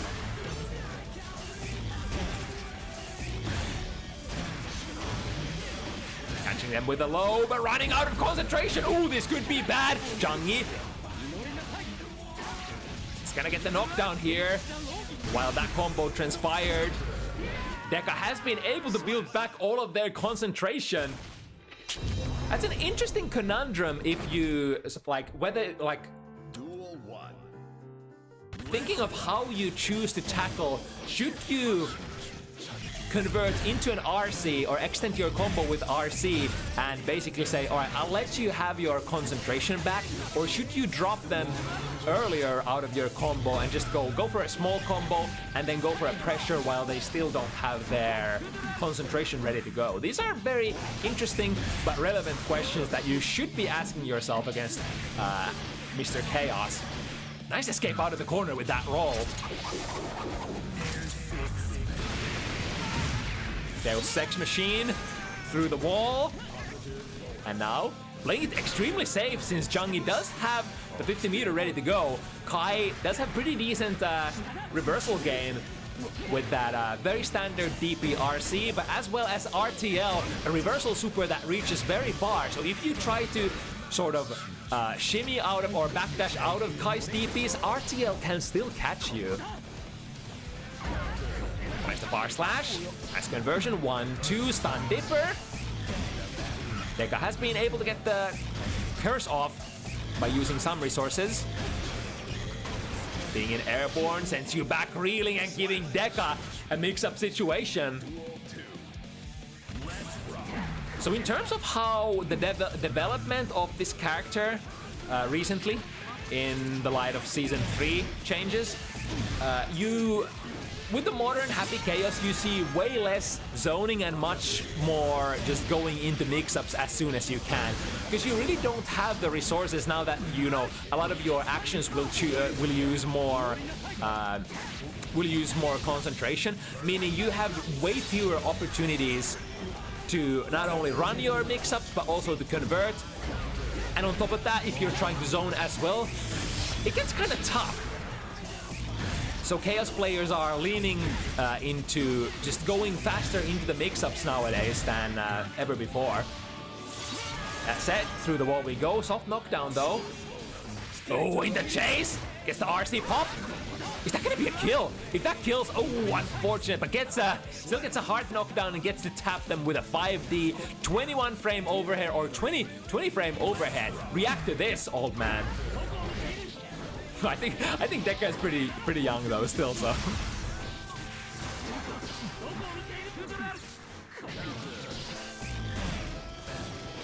Alright, one of the shots with, but still falling right in front of Deka for a mix-up opportunity. It's gonna break the wall and fully reload the gun as well. Half concentration left here for Deka. Ooh, tries to go for a taco kick cross-up. But Jungie says, no, I'm not gonna take that. In fact, I think that is not gonna be very tight. Jump heavy, lands a hit. Still no gun available, and this could be a kill. Deka is very close to the burst. Here it comes. I think Jungie was actually trying to bait it on the previous hit, thinking that the burst would have recovered faster than it did. DB, baby! Which won't be able to be blocked by Deka in that circumstance, for if you have your gun out, that means no block for you, good sir. The trade-off that you make when you take out that ever so powerful tool of Happy Chaoses. Duel 1. Let's rock. Right, swinging a miss and getting a trick shot from behind. The curse has been applied, so some amount of zoning is possible here. But again, you are RPSing for resources, depending on basically what you're trying to guess is how tight is Happy Chaos trying to make their zoning strings. And eventually, more sooner than later, they're gonna have to recharge their resources, and you're basically gonna try to gun for that moment when they load a lot of bullets or when they take especially the concentration break, during which you can approach Happy Chaos. Now, that doesn't mean you necessarily get there, but Happy Chaos RPS is generally played, the matchup is played in increments, so an RPS win might appear in the form of you getting very close to Happy Chaos instead of getting a true punish. A couple of shots. Both player ready to break that throw. Here we go. We have enough resources to make this combo work, and into Deus Ex once again.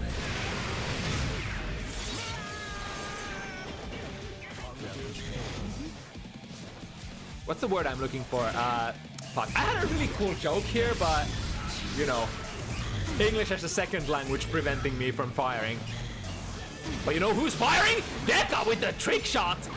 I think they still had a curse there, so a very hard to land shot did land in the end. Nice, stands up for the overhead. Pressure is not over there. Jungie goes for the usual 5D conversion and getting the successful hit here. Jungie taking the 2-1 lead against Dekapact. Here on the number, is it the number 4 set of the week? I think so.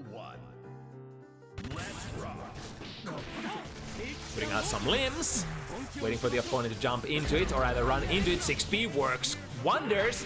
Opponent still electrocuted, although jump out of there, shoots a couple of shots, but now Deka is dangerously low on those bullets, and we were talking about those resource regeneration breaks that Happy Chaos has to take.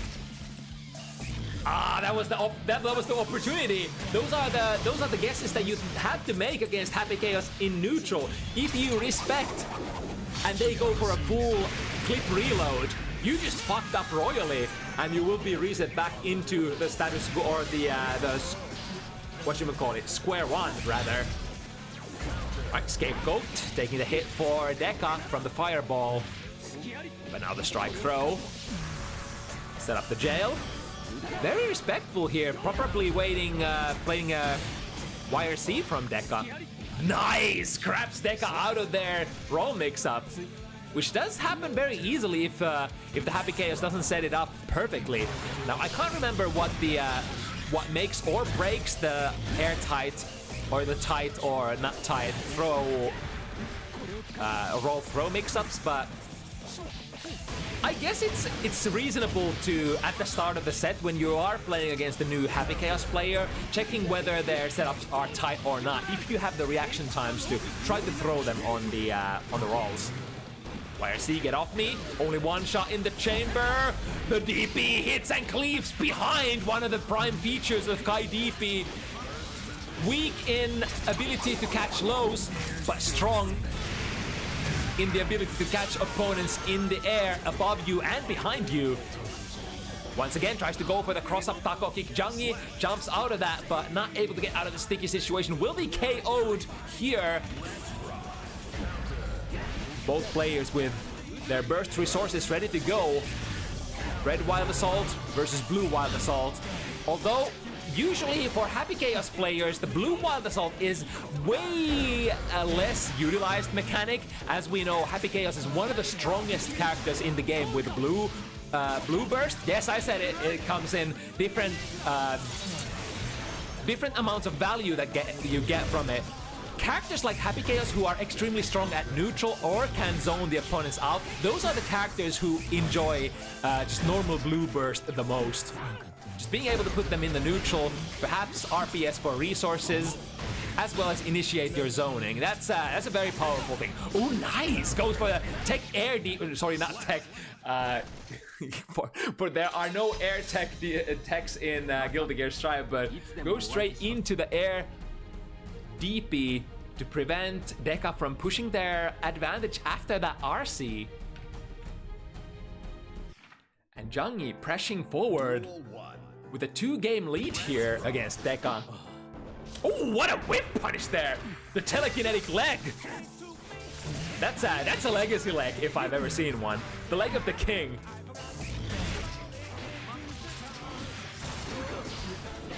Oh, that's a big one, 2 heavy counter hits. Yeah, Deka was feeling that. Held the steady aim for a very long time, so almost ran out of concentration there, actually. There is a little bit of RPS in terms of, you know, how long you're holding your shots. For example, if your aim has already locked in onto the opponent, then it can be dangerous for them to try to move or hit any buttons. Right, not taking the wall slump, just going through the wall into positive bonus. And now, Dekapact has a very nice position here. Full resources in terms of tension. Goes into a slump, takes normal concentration reload, takes a full clip reload, and into another mix-up we go. Oh, swag! So Deka has been playing that cross-up situation without the use of meter so far, which has been countered by Jungie by jumping out. And this time combining the 50 meter and making it completely airtight. Right, into the pistol with combo. This could be a full corner carry. Yes, indeed, Happy Chaos. One of those characters who don't need any of that new Wild Assault bullshit. We can just do it with our own resources. Granted, we have enough. Sacred Edge does have enough durability to completely demolish the Scapegoat and still tag Dekapact. Pop the ADHD medicine. Here comes some zoning. Yeah, here's the new feature, Blue Burst being universal, or rather global, reaching the whole screen. We'll be able to put an end to this zoning. The barrage of bullets! Oh! 5 heavy actually reached there! That was a great choice for Jungie. Dekapact missing with the 6P. Anti-air's not working out, but however, once the shots start landing, that was the last shot, but that's the only shot that Deka needed to knock out Jungie out of this set. Or not set, but this game, rather. Wow, that was way closer than you might think. Happy Chaos without bullets or concentration is often a dead Happy Chaos. Because your normals alone just don't do... They don't really do... Like they're good normals for playing footsies with, but they are very lackluster in the form of, you know, follow-through. Speaking of follow-throughs, big combo here for Jungie. Soft knockdown, which is slightly unfortunate, but that was what we have to work with. Finds the way in still. We do have the Stun Dipper. Stun Dipper is one method of closing the distance between Happy Chaos and Kai. There we go, this time the Taco Kick cross-up works out. Finds the hit. Kick throw into a safe jump. Kai a little easier to safe jump than some other characters, for he doesn't have the 9-framer. Right, 2B, but the air-to-air works out for Jungie. For Dekapact did have his gun out. Oh, nice bait there on the YRC. Deka has to release the full burst as well in order to get knocked out from this round. This time finds the mix-up with the backdash far slash into a Stun Dipper. Does have the 50 meter, just being able to build it just in time. Deka gets a full reload here, and I think this will be safe. Yeah, this will push the opponent very far away. So that super was kind of in the same vibes as Asuka's Chaos Cube super. Just basically buying enough time for Deka to push a stop button and get some of your resources back in the meanwhile. Right, reversal DP, one of the few that Jungie has been able to fire, or has chosen to fire this set. Get the throw. 5D is gonna convert, but this is kind of unoptimal. Again, you would always love to hard knock down Happy Chaos because he is one of the toughest characters to play neutral against. But it seems like Jungie doesn't matter too much. Has been able to, you know, KO Deka from those soft wall break situations more often than once or twice already. 6S reaches, or sorry, Far Slash, I think that is. With those backdash prevents the taco kick from being played as a cross-up. Last shot.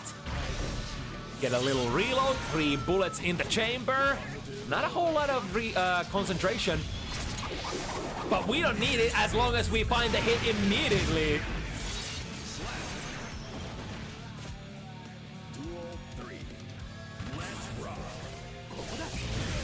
Ooh, the bullet was already, or rather the fireball was already coming at Dekapact's way. So creating a little bit of an unblockable situation there. Speaking of unblockables, shot. Skip side. Oh, wait a second, Jungie actually managed to find a good anti-air there between the shots. I wonder if Deka actually missed with one of these shots there. Momentum burst. Deka has a burst of his own. Hard bait here. Deka not ready to unleash it just yet. I still have some health ready to go.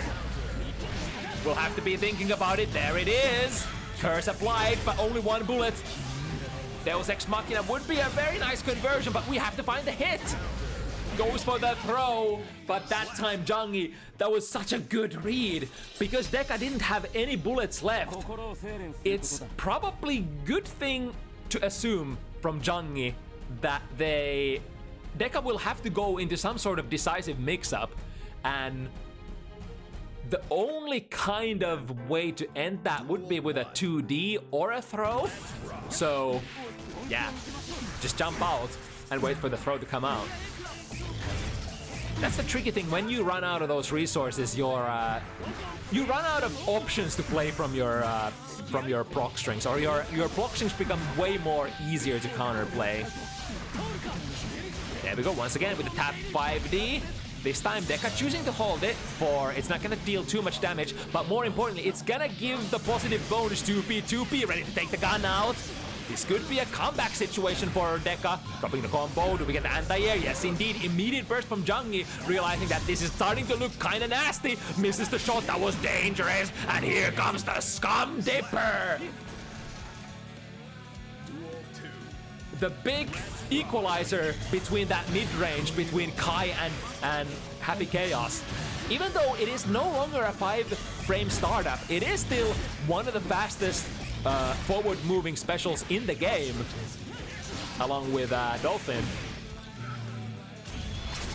Here we go, get full reload. And what we're mixing afterwards?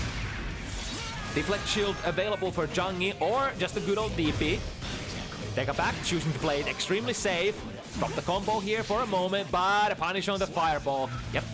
In point-blank range, that fireball should be minus, what is it, minus, it's minus punishable, I'm pretty sure. Minus 2k, if you will. Alright, full recharge of the resources. So far, so good for Deka. However, Jungie is not in a tough position by any means. First hit of those jump-ins, landing on the scapegoat, allowing Deka to get a... Oh, hello! Finding a low here. DP works out for Jungie. Backdash out of the 6 heavy. Careful, careful.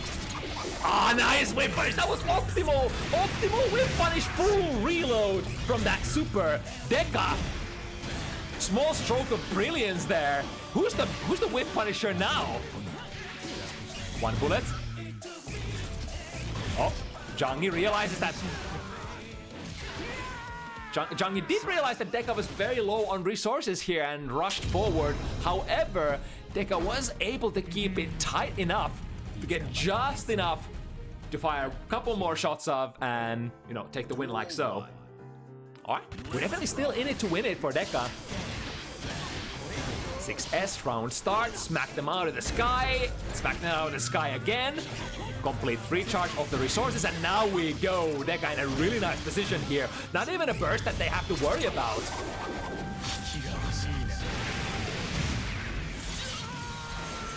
Alright, are we gonna play it safe again? No, we're just gonna go balls in, balls deep this time around. 2K was already unleashed, so even though Jungie got the time stop there, that was actually super smart for Jungie. Many characters would hit a DP there when they see that opponent's move is already active, but Jungie knew Kai DP cannot beat that 2K, not from that distance, so they chose to just hold it instead. Man, these small moments of brilliance, the micro moments of brilliance that you can't really understand unless you know a little bit about the characters, are just the salt of the game. I think that's a Finnish idiom. I mean to say that's the beauty of the game when you're watching these high-level competitive sets.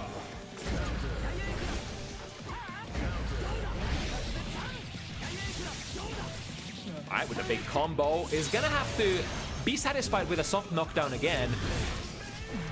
So Deka gets a chance to play. However, Dipper RC, the most classic way to get it started. Hard bait on the burst. Deka now ready to unleash it once again. Deka getting much needed value there. How? Mashes 2K against the roll, and it works out initially. I get the wall break. Full clip. If you want to mess with this.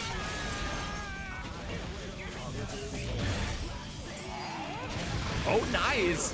Backdashing out of that potential YRC. Turned out blue RC for Jungie. However, Deka was far enough away from that RC explosion that didn't get their frame slowed down. And just a good old DP. Nothing beats that. Other than blocking, of course. But, you know, that's beside the point. If your opponent is Happy Chaos in their unique mode, holding a gun and being unable to goddamn block. Same situation as against Leo.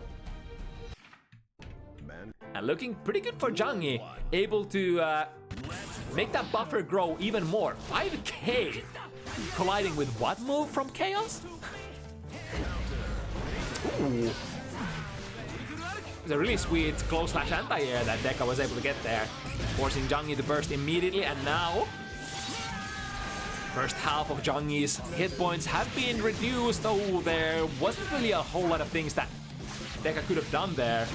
Drifting forward towards a whatchamacallit, Stun Dipper. I guess one option is to block. Blocking Stun Dipper is kind of good, don't you think? But hey, who wants to block in fighting games? That's kind of nutty. Oh! What's gonna happen here? No, it's actually prevent Deus Ex Machina from going active. That blame the spacing game. I think Deka was once again looking at the Deus Ex as a whiff punish. But Kai has a lot of those special moves that move him forward. Not just the Stun Dipper, but also the flip kick. The Fudra arc. I mean, technically the DP as well. But this time Deka was moving backwards sufficiently and getting the full punish as well. Hard knockdown, looking so far so good. Deka will have to play extra... Oh!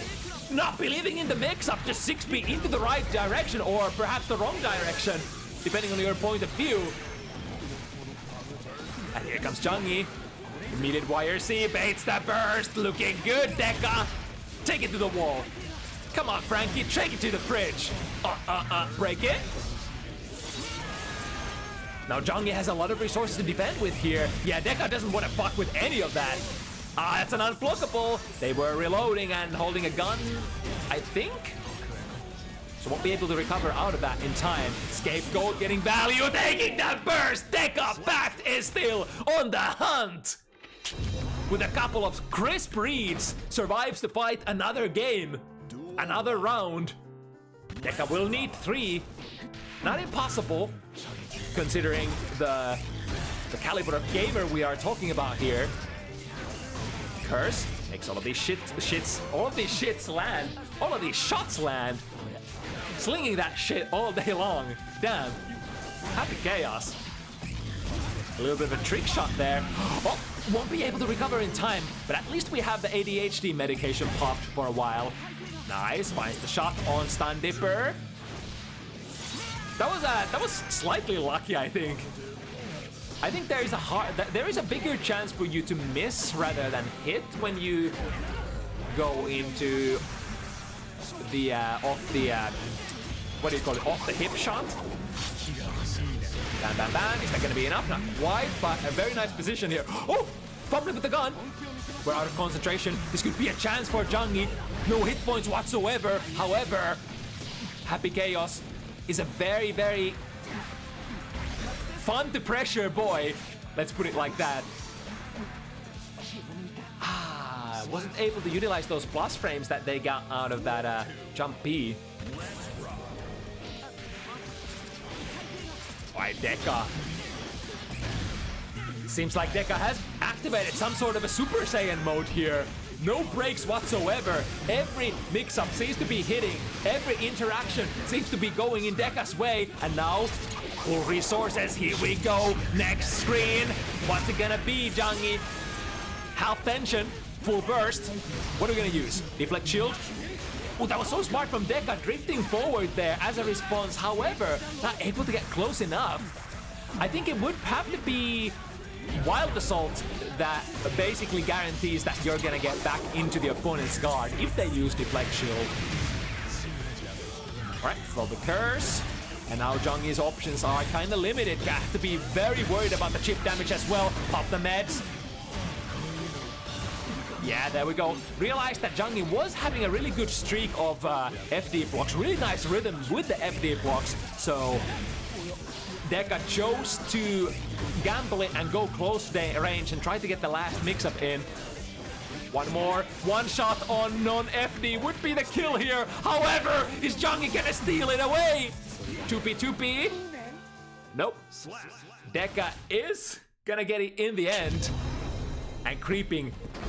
Closing in on that 6 points as well. Admin, he's kind of doing it. 2 more. If we did 1 already, what's 2 more for this game is named Dekapact. There we go, nice. Chose to, instead of taking out the gun, chose to meet Jungie head on from that dash. And now, pop them in the air. Bam, bam. We got a decent amount of resources. Get the wall break. And a full gun as well.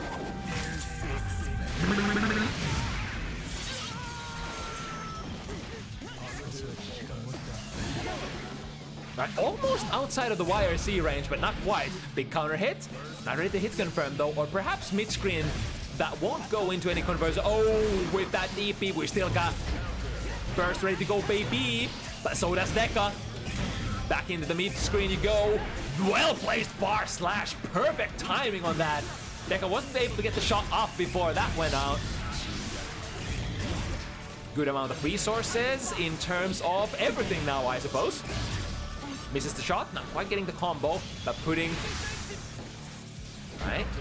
Scapegoat draining a couple of those hits, but not all. Jumpy, not able to convert, taking the gun out just a little too late, but still fighting to get the successful combo. Both players half burst on this last round, potentially. Deka with the advantage. He's sitting with 2 more lives. Swinging a miss on that shot, even on Curse, huh? Alright, through the wall you go. Jungie has the full burst. Couple of options here available. Yep, Deflect Shield would probably be the most safe out of those. For as Happy Chaos, it's kind of dangerous to go straight into the throw option. And if you get deflected on your shot, well, then you get pushed back as well. Heart bait again, Jungie going for that once again, but Deka, he remembers. Those have happened almost every single time in the past. And here comes the last second burst. Jungie, good deflect or defense there on the 6P from Deka. However, we managed to get here. 6-6. Deka getting 2 straight wins to get a chance for running this set back against Jungie, who's been basically been driving the show, or rather running the show for the most part for this set. But perhaps it was these 12 games that it took for Deka to warm up, get the cheek box ready to go, get all the reds in terms of your opponent's habits, and now this is where it all culminates in. Throw the curse, start the zoning. Oh, Jungie is in a bad situation. Half FD ready to go, but yeah, this is the tricky thing. When you take out the gun, you don't have to shoot immediately. How you usually choose to protect against that zoning that aims to chip you out, you kind of have to guess the rhythm of the shots. But every time you guess wrong, you spend FD. I mean, Happy Chaos also spends concentration, but it's kind of like a game of chicken of sorts. And now, speaking of chicken, we're probably gonna behead this one through the wall once more. One more mix-up for Deka, and it's a comeback. 2S is not the tool that was able to full profile against the DP, but it does not matter. Deka comes back from a very tough position and procures the 7-6 victory. It was 4-6. It was 3-6, in fact. But Deka finding a way just at the perfect moment to come back. Another nail biter has born and written in the stars. Very, very close though. That was a good ass set. All right, let's check how Drowsy is faring. All right, Drowsy says ready to go. So we're gonna play their game next.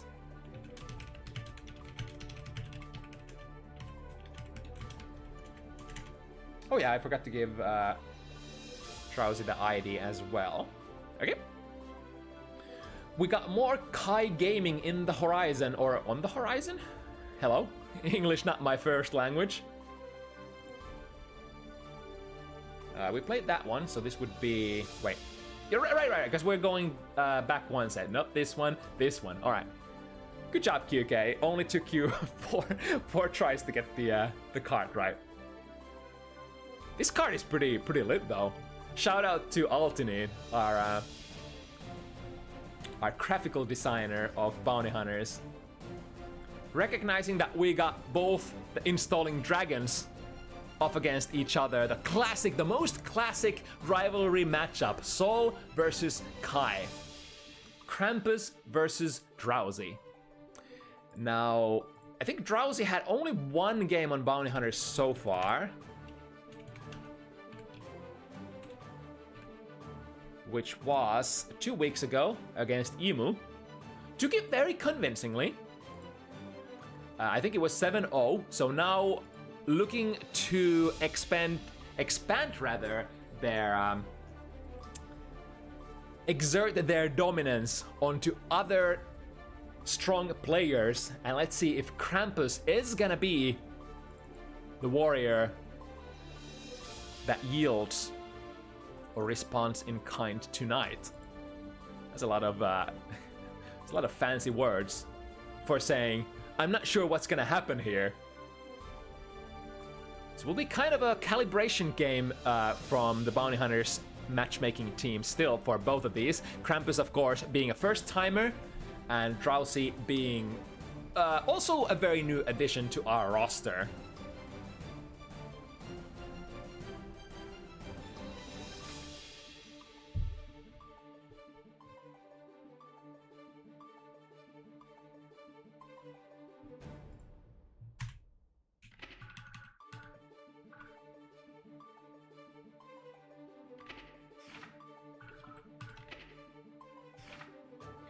Alright, but we have the players in the lobby, and as they say, we're ready to rock it. Another fundamentals matchup. So this matchup has evolved a little bit from older games. I would say Kai is much more rushdowny compared to his older variations. And, well, Sol is always Sol. Sol is still pretty much Sol. You want to rush down, you gotta get close, close and personal, play high reward strike throw, and just strike them down. Now, Season 3 changes. Oh, but hold that up. Big counter hit here. Or not counter hit, but Food Arc hit on airborne opponent will go into those very nice loops as well. Interesting. The reversal wild throw there. Probably not what Krampus wanted to do. Could have been a misinput on a revolver. 6 heavy, very fast round start, and goes for it a little too early. Big Drowsy was still in throw protection there. Alright, very nice. A little closer and that Krampus. Ooh, hello? That was a really nice, very fast clash cancel there from Krampus on that clash. I would argue they were actually waiting for it. There we go, this time the timing is on point. However, the downside of the wild throw is you do throw the opponent out of the corner. Right, doing the option select. Pretty sure, like, I think Krampus was extremely sure that Drowsy was gonna burst there. So dropping the combo completely in hard bait. 5D is a block. DP works out, so nice air dash. Neutral jump, sees the fireball come out, goes with the air dash, tries it again, but this time Krampus is actually recovered already. Sniper, no OTG available. Shimmies the throw attempt there with a well-placed 2S. A very fast game there. But this is the kind of pace that we see from these just basic strike throw characters. I would say in Guilty Gear Strive, currently the strongest characters are the most basic strike throw characters, right? And it also happens that just normal strike throw characters are also the most damaging characters in the Guilty Gear roster. So you can expect some really explosive games from just basic Shotos here. Oh! The Grand Viper, sorry, not Grand Viper, the Vortex ends up working as a makeshift anti-air here for Krampus. SPP gets Krampus out of the tough situation. The Fafnir hit. Whips with the Bandit, and as a response, goes into the SDP. Hit confirming to Dragonistol. Does that combo? That actually combos! Oh, mamma mia! Whatchamacall that? Never seen that one before. Third strike, y'all? Question mark? That's kind of cool. Especially since afterwards you set up the potential chip kill situation. If the RTL doesn't kill there, then the Dragon install is probably optimal. Maybe?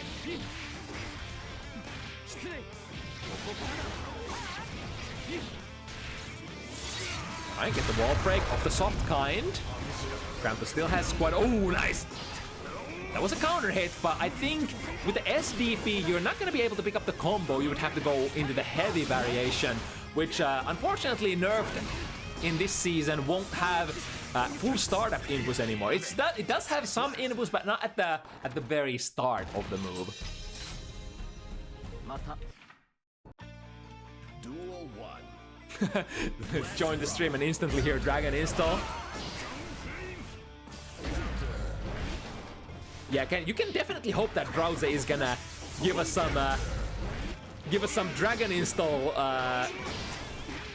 sauce here. I think many of us are very hungry for some good Dragon install stuff. As I think as it's Soul's Dragon installs in the older games, in the newer one, it's you have to kind of accept that Dragon install is a little niche and hard to utilize, especially since it has. I think it makes Kai's tension build much lower, and there are a couple of other downsides as well. Well, other than, you know, it's kind of hard to activate because you have to be low health. Right, last second burst from Krampus, but 5P whips fast even on that slowdown on the RC. And the Stun Dipper, good old, goes under that 6S from Krampus. Alright, what's next? Both players swinging low. Perfect spacing! So one option is to reaction anti-air with one of your faster buttons against the incoming food rearcs. The other option that Krampus just sort of showcased here is to back off, be at a spacing where the food rearc actually misses, and then get a big far slash counter hit. Which of course Mr. Bad Guy can convert into some pretty juicy damage. But so far it's been DrowsyKat who's been converting a lot of these big damage combos. In fact, it's Krampus getting mostly like a stray neutral hits, like so.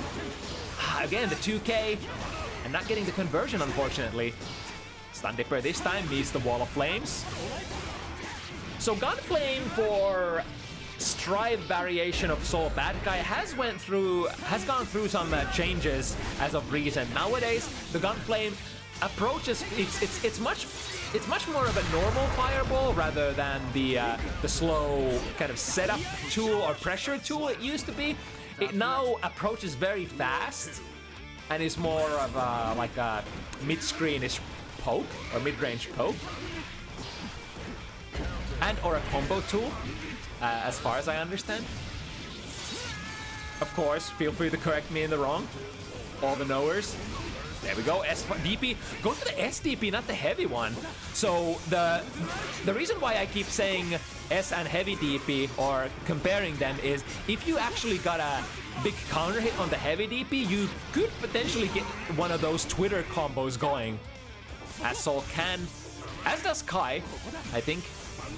Is Kai able to hit confirm out of a counter hit DP in Strive? I think they can, but it's much harder. Anyway.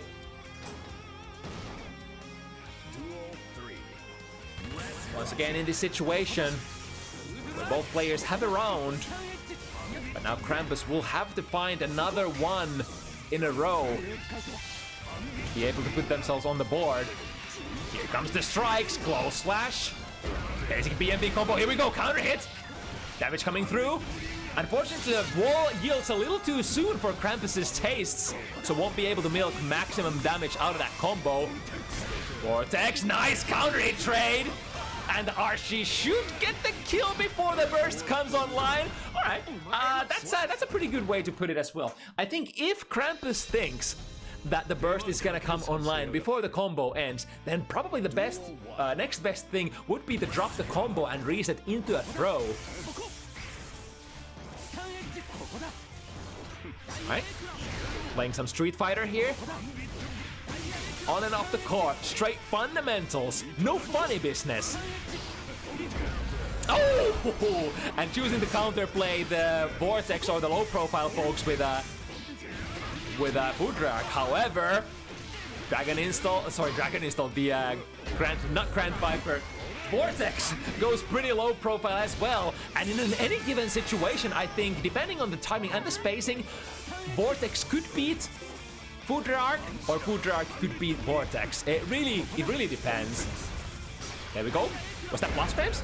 I think that should be plus frames if you hit an airborne opponent. Nice backdash out of the throw. We still have an option to go for RTL. Who drops the combo? No matter. Happy little accident, as one of the sages of our time used to say. As long as you keep your pressure going, you're pretty good. Good 6P there. Reach the incoming revolver once again, which is one of the ways to get the party started, sort of, for Mr. Bad Guy. Usually combined with the use of 50 meter though, for a mix-up. You go through the wall, soft knockdown. DrowsyKat has a lot of resources though. 50 burst is gonna go into this blue, the red wild assault corner. What? The king of elbows, the king actually ends up beating the dive kick. That's a feat and a half. Let's see if Krampus actually pressed the button. No, they didn't, but this will cost out dearly for Drowsy. Into the corner, contained. Time to strike. Oh, wait a second. I thought that was a really good read there for Krampus using the red wild assault to get back in there. But I think, is there do red wild assaults from other characters just have different amounts of distance that they cover? I wonder. Right, DP works out, Fafnir works out, the throw works out as well, but Krampus has been playing that wild throw as a throw RC option select, which means if you land a hit, you will score less damage as a result. And of course you will lose the 50 meter that goes through either way, regardless if the throw lands or not. Right, tap dust. Shouldn't be a kill just yet for Drowsy. Doesn't have the resources to make this or did he? Drowsy might have actually been able to, with a proper red wild assault conversion, make the wall break happen, huh? Well, anyway. 6B, I think some timings of Soul 6B could probably go under that fireball. But it's gonna be kinda hard. Right? SDP works out. That was a value DP, as is this Vortex into a counter hit. Both players missing a lot of their wild assault conversions though. Let's see if we miss this one. Into, not missing that one, but choosing to reset. Good 6B. Into, drops the combo, but we are still in striking distance. And with the safe setup once again, YRC, oh, a little too, that was awkward timing. I think Krampus knew that the red RC was gonna come out and was trying to take that turn, but ended up using the YRC between the RC and the next strike. Good 6B though, once again. I think it's a little rare. Oh, clean. It's a little rarer feature for Soul bad guy players to have really clean 6B anti-airs, even though Soul has a really good 6B in this game, which is an anomaly compared to the old games where Soul just didn't used to have a standard 6B at all. In this game, you have basically the most standard 9-framer start. I mean, I would say 9-frame 6Bs are above average in this game, because many 6Bs are slower than that. Here we go with the setup. Strike throw is the name of the game. And a big punish there on the DP from Drowsy. Uses the... Oh, okay, we're still kind of in it. Player swinging a miss. The deepest of dashes, the anime dash, the protagonist dash from Krampus, saying... You know, we've had the same pattern for pretty much every single game so far, or every single set so far this week. One player starts very strong, gets a decisive lead, and then the other player is able to bring it back. So this is looking like it's gonna be that script once again. Written by yours truly, of course. Nice reaction, go under, big counter hit, drops the combo though. Some of those counter hit combos are a little tricky for Mr. Bad Guy. Throw. We pay a lot. That was a very, very hard read there. Not getting punished too badly though, I must say. Krampus did lose a little bit of health, did lose their position, get pushed in the corner in the end. Ooh, tried to be tricky, going with a Gunflame fade cancel. But those should be enough. Yes, indeed. Krampus, game by game, they are getting a little more confident with stuff. Nice dash jump. Going over the fireball. Not plus on that food arc without electricity. But still kind of a tricky situation to RPS, depending on what buttons you have available.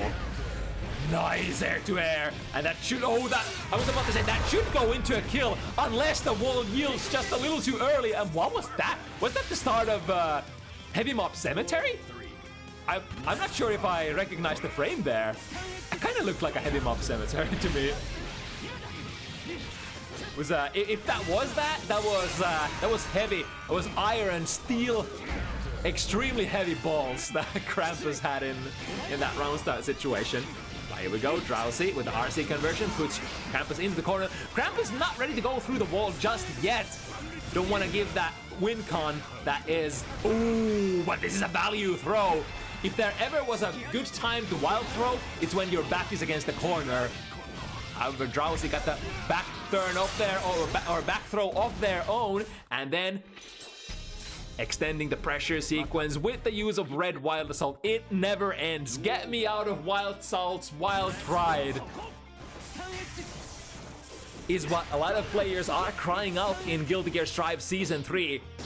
But the wild assault never ends. DP once again. Yeah, Krampus playing this defensive situation really good, really well, and getting kind of out of the woods here, because that was like over half risk that Krampus had on their risk bar. Now instead, able to go into the positive bonus. Bam! Oh! Krampus with that read. Those are the kind of reads that we need to sort of come back from this sticky situation. Now Drowsy will have to go into this potentially last round without the full burst gauge. In fact, we'll go into it with no burst gauge at all. The positive bonus will slowly remedy this situation. Generally, if Drowsy gets to press offense though, I mean, throwing fireballs is one option. You can kind of wait for your tension to stack up while not taking huge risks. Roll / starter. Here we go, chasing with a stun dipper, kind of a reset of sorts. Yeah, just minus, and Krampus swinging with the 6 heavy. Drowsy not ready to give away the advantageous position. Wow, they're just swinging wild! But next swing will have no saving grace behind them. Next DP will have to be swung without the use of 50 tension. And there we go, nice spacing there. That is one way to counterplay the incoming bandit bringers, regardless of if it's the air variant or the ground variant. Just make it with kind of same counterplay as whatchamacallit, the food arc. Oh, nice. Into, doesn't get the proper combo off. Picks it up still. Soft knockdown. It's still pretty okay for Drowsy. Looking for the whiff punish. RC, yeah, that should be it. OTG, no OTG, but go, let it flow. Even if you can't get the kill, get the next big thing. Get the dig throw, or at least pressure.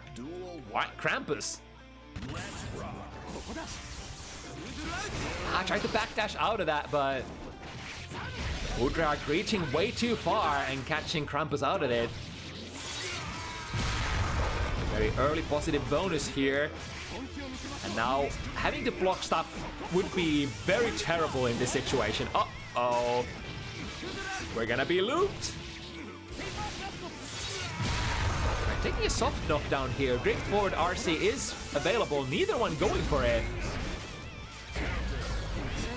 Yeah, Krampus. Only tension available here for Drowsy. Oh, Krampus going for a what? Offensive gold burst? Alright. But mashing out with a DP there. I bet Drowsy was like, oh gosh, what the fuck is this? What is happening? Get me out. I'm gonna mash DP. At least that's what I would have done in this situation. It's like, whenever you don't know what is happening, just, you know, good old DP. Nothing beats that, right? 2S anti-air, very non-standard way to catch the opponent out of the sky for Krampus. However, Drowsy brings it back to the left corner. Both players with a decent amount of burst here, tension here. Get me out of this mess, says Krampus. One of the best ways to put a stop button on the opponent's positive loop, use the YRC. Don't be a stingy bitch, just use it. Get them off you. They're gonna be building so many resources otherwise. Oh, look at that! Oh, the Cleave of the King, 6 heavy. Why does that reach so low to the ground? Asks all Sin, Kai, and Soul players. The fact of the matter is, it does. However, Krampus with a very nice conversion here out of the 6 heavy round start. I think without the use of Wild Assault, those 6 heavy counter hit conversions are kind of hard to convert. Ooh, but all that thought, we get a burst bait here. Krampus has all the good reads. Yeah, there we go. The throw options are coming in very clutch this time around. It's very unfortunate when you actually land the hit and have to play the RC, or have to take the RC because of your OOS. But when the opponent actually jumps out, you're so happy that you did. Nice, catching air to air. There's gonna be some decent damage. Wall break, buff near, soft knockdown. And now, what's it gonna be? Lots of plus frames. Premium strike throw. Like we mentioned with Giovanna, close slashes from Mr. Bad Guy. +3 on clock. As good as you can be in this game for a close slash. There we go, DrowsyKat extending towards the corner. We got the hard knockdown. Krampus very close to building most of the strategical resources back. 6 heavy, sees it. Ooh, just one quick 2P. That was what we call in the industry a premeditated, perfect abare 2P, not a mash. No. We don't call those mashes. Those are primary function abares. What? Catching Drowsy out of that strike. Okay. That was a good idea, but I think he didn't have the frames to get the far slash punish there, Krampus. Now RC, this will go into a quick wall break. Very expensive one, but you do what you have to do to get to the positive bonus. Oh, this time the spacing works for DrowsyKat and the Foudre are catching the incoming vortex. One more hit. I didn't mention it yet, but this is technically a set point situation for Drowsy. One swipe away from getting the kill. Oh, and there it is! Air-to-air jump slash sees the prey coming from a mile away. And Drowsy taking it over Krampus this time. But good stuff. There was a lot of really funky looking interactions back and forth. And I think if you ever wondered, if you ever asked, well, I think I shouldn't say, there was equal amount of, there was a lot of Vortex versus flip kick interactions from Kai. And I think both players had their wins and losses depending on the timing. I think it's generally like if the Foudre arc is already going downwards and activating, then it tends to reach down and beat Vortex. But on the other hand, same kind of works for Vortex. If Vortex is just the upwards hitbox is coming up, it definitely can catch Foudre arc as well. But anyway, let's see what we got next. So we're gonna jump to number 6 match next. So we're gonna get our over the ocean matchup, if you will, the 4-frame rollback match. Although allegedly on our initial connection tests, the players did deem that this is playable. So it's gonna be East Coast US versus Finland. Cynda, we've seen Cynda twice on Bounty Hunters so far. If I recall correctly, both victories.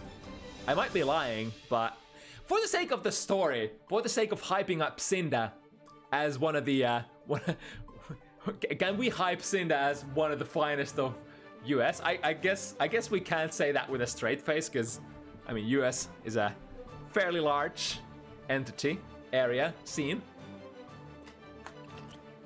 But let's say a very strong Naga player from the West going off against one of our finest Gold Lewis players from Finland. We do have a couple of really talented Gold Lewis players. In fact, one of the top talents of Finland, Solid, is a Gold Lewis player. We got KS, and then we of course have the old Grandmaster Gold Lewis Shady. But this time, it's gonna be the apprentice of the 3 taking on Cynda Nagoriyuki. Mankind. 2 big bodies. What happens when White Wild Assault clashes? I think when it comes to Wild Assault usage though, Gold Lewis is the one that really wants to derive value out of that tool way more. Oh, speaking of deriving value, KS sucking the value out of Cynda right now.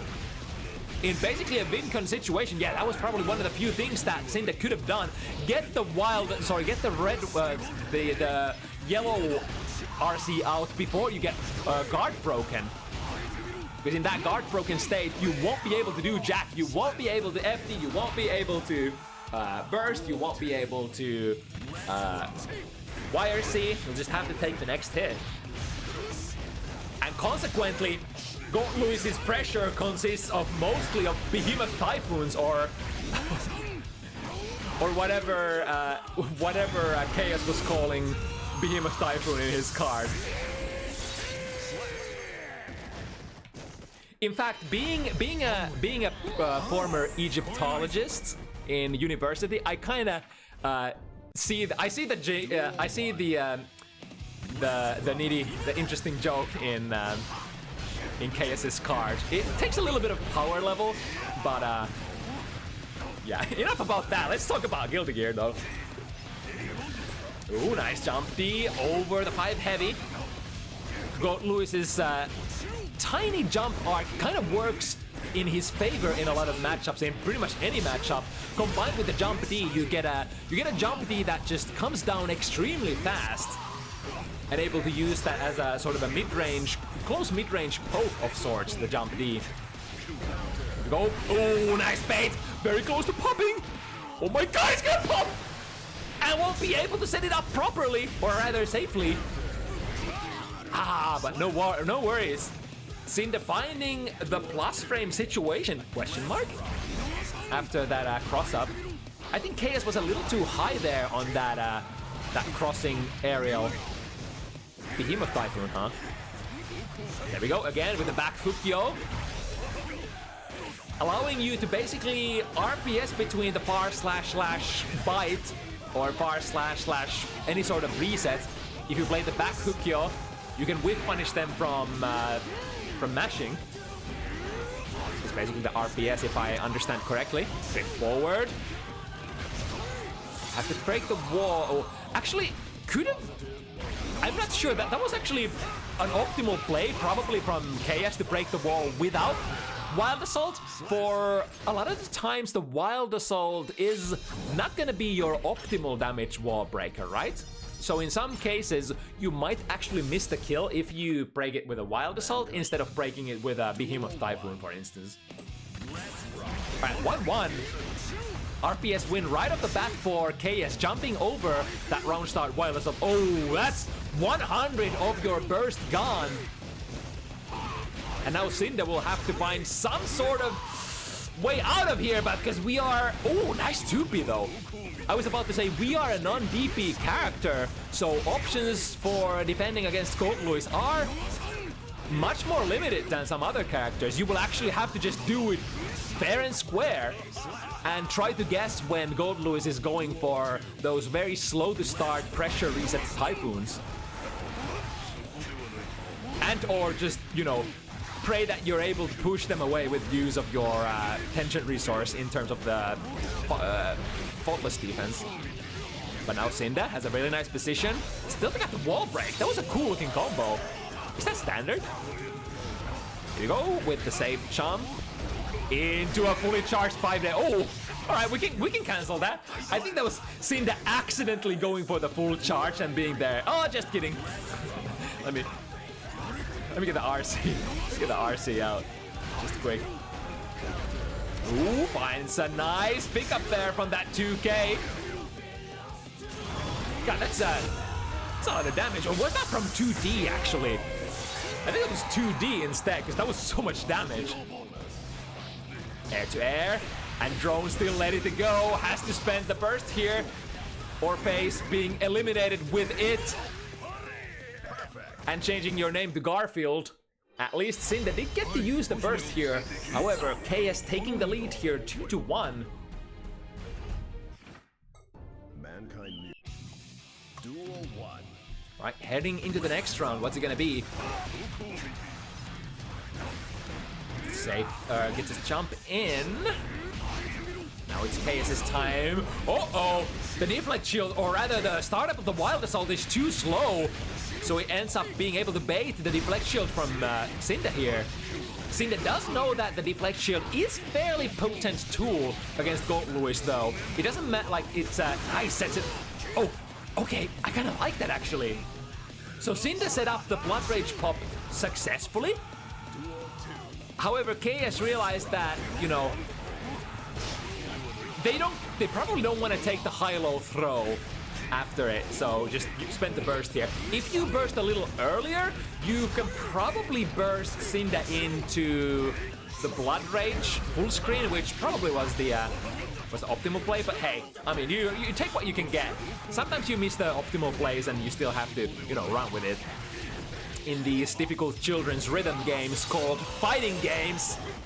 Cynda very high on blood. But bets that farm, oh my god, we were actually popped after that. So Cynda basically saying, you either will not block or you will eat my throw afterwards. But as a Nagoriyuki player, you do have to ride the, ooh, nice catch there. The Wild Assault chasing the backdash. 5k whipping, uh-oh. Into the low. And that should be a kill, yes indeed. Big sweep the wall. KS picking up steam here, 3-1. Duel 1. One of the up-and-coming finish. Oh, that's a handshake. But I wonder, is Gold Lewis too far to throw after that? It might be that Cold Lewis can't get a throw, but Nagoriyuki can because of his extended throw range. But not sure. Maybe some tech heads can tell me. Nice read on the blood-sucking universe. Keep the pressure going. Swipe onto the... I wonder that 6P might have been a misinput on Behemoth Typhoon. And paying dearly for that misinput, because Cynda says no gentleman's rules here. If you whiff it, you will suffer the consequences. Nice, using the clone to delete the security drone. KS gets another one out while Cynda was on the jumping trajectory. Oh, it should be a... If Cynda Hukios forward, that should be a guaranteed hit. If they Fukioed backwards, they might get out of the range and avoid the super. Right, jump D, Behemoth. Nice, gets eliminated using the perfect pick of the tools, using the clone to delete the security drone once again. However, here comes Cold Lewis. KS to the other side and the mix-up. Those are some really fucked up mix-ups, because after crossing up, I think you can... Oh. This time KS not, you know, indulging in the in the throw situation, the throw clash situation at all. Right, far slash, goes through with it this time. Gets a decent amount of blood back from the last blocked far slash. Combined with an RC. Gotta be really careful, comes in from the front. Is it the back this time? Yes, it is! RC conversion should be a kill, especially since Cynda was so high on blood already. That's gonna hit very hard. I'm gonna score KS another point, 4-1. But hey, don't worry, this has been basically how most of our scripts have gone tonight. This would dictate that now Cynda will be able to run it back, and it's gonna be a nail biter, right? Right? Gee, I hope KS got the memo. Alright, using a lot of blood to chase. We're still, oh, so smart! Was that the OS? Was that the OS that Neith keeps talking about? The bar slash RC OS? If they try to mash a reversal, you get a RC and be able to save yourself instead.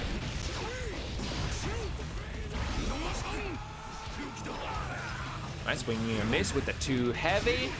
Opponent not willing to jump there. Cynda, ooh, getting an OTG for their troubles. This is dangerous.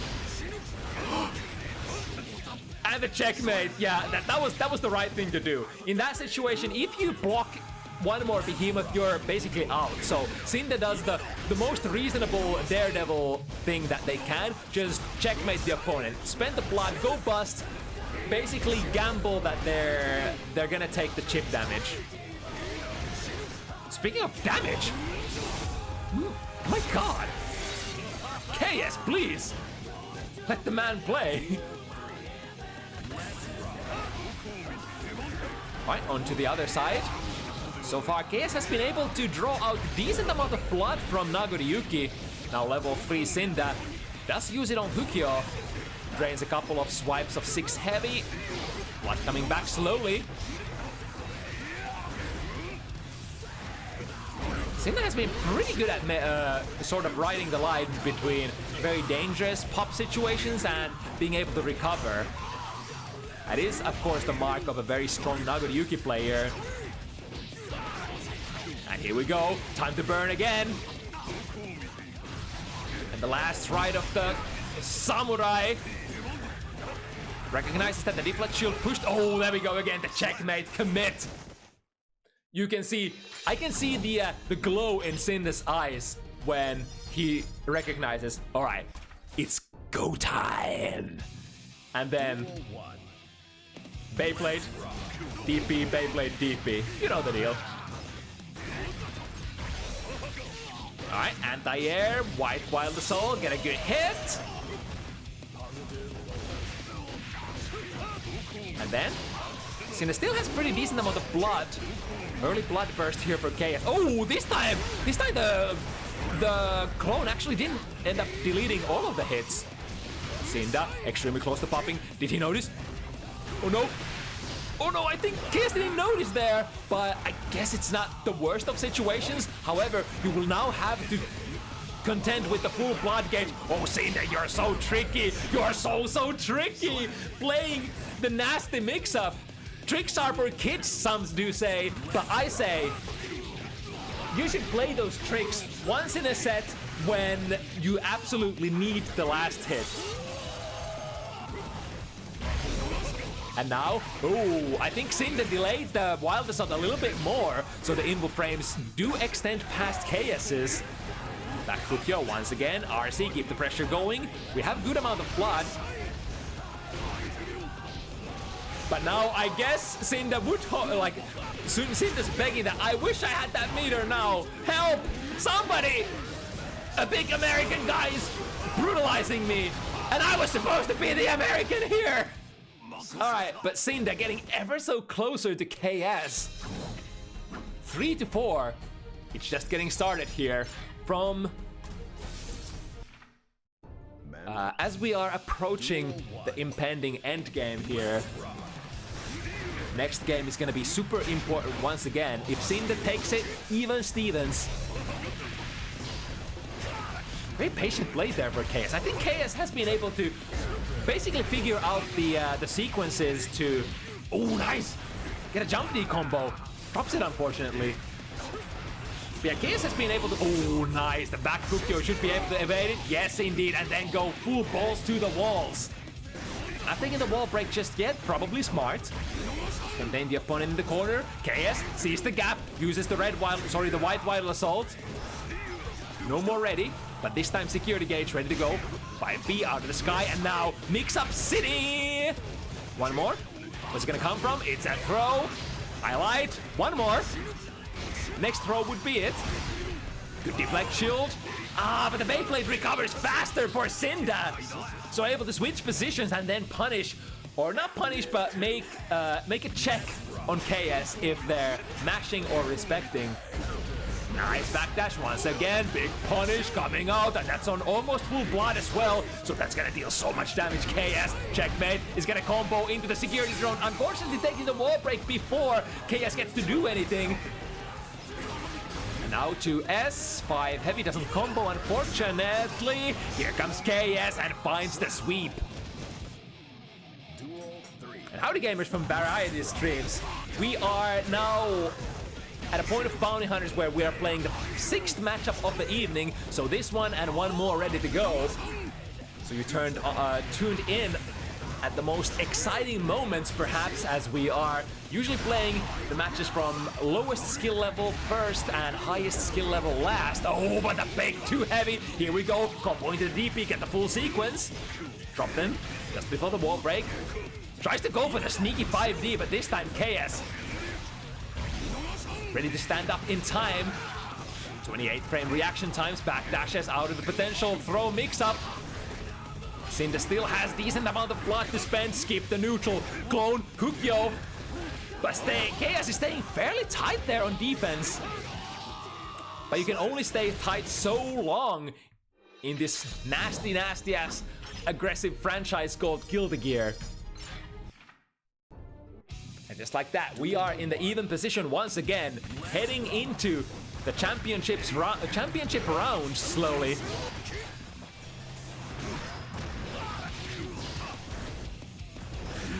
Ooh, nice! Sees the two heavy coming out and goes for their own 6B. But that doesn't unfortunately buy the position for KS to run the win con. Again, once again, both players have counterplayed or oh, nice. Again, the RC option select, I presume. If the opponent can't be hit, it should produce a purple RC and make you safe. And if it hits, you get the red kind, right?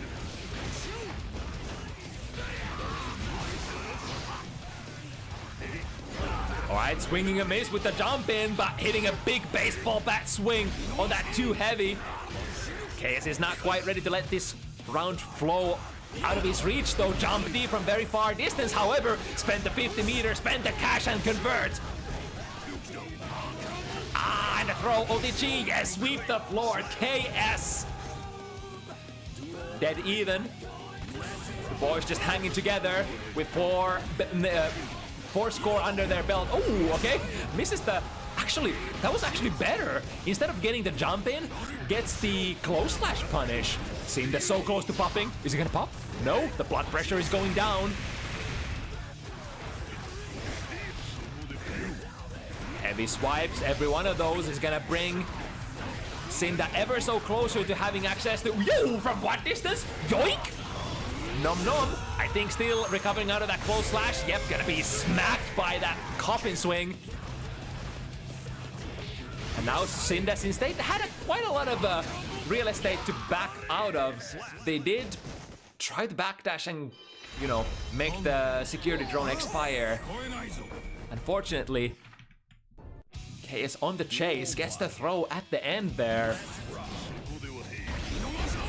Oh, hello! Looked like I was gonna miss for a moment.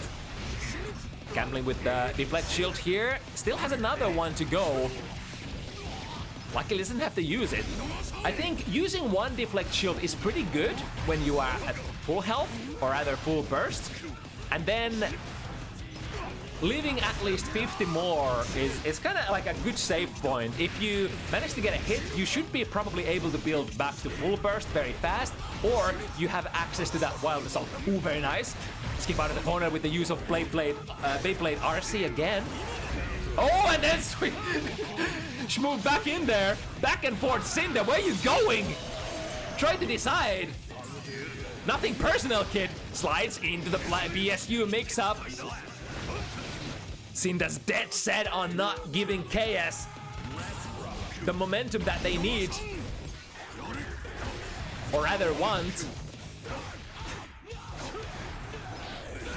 Alright, this time the far slash.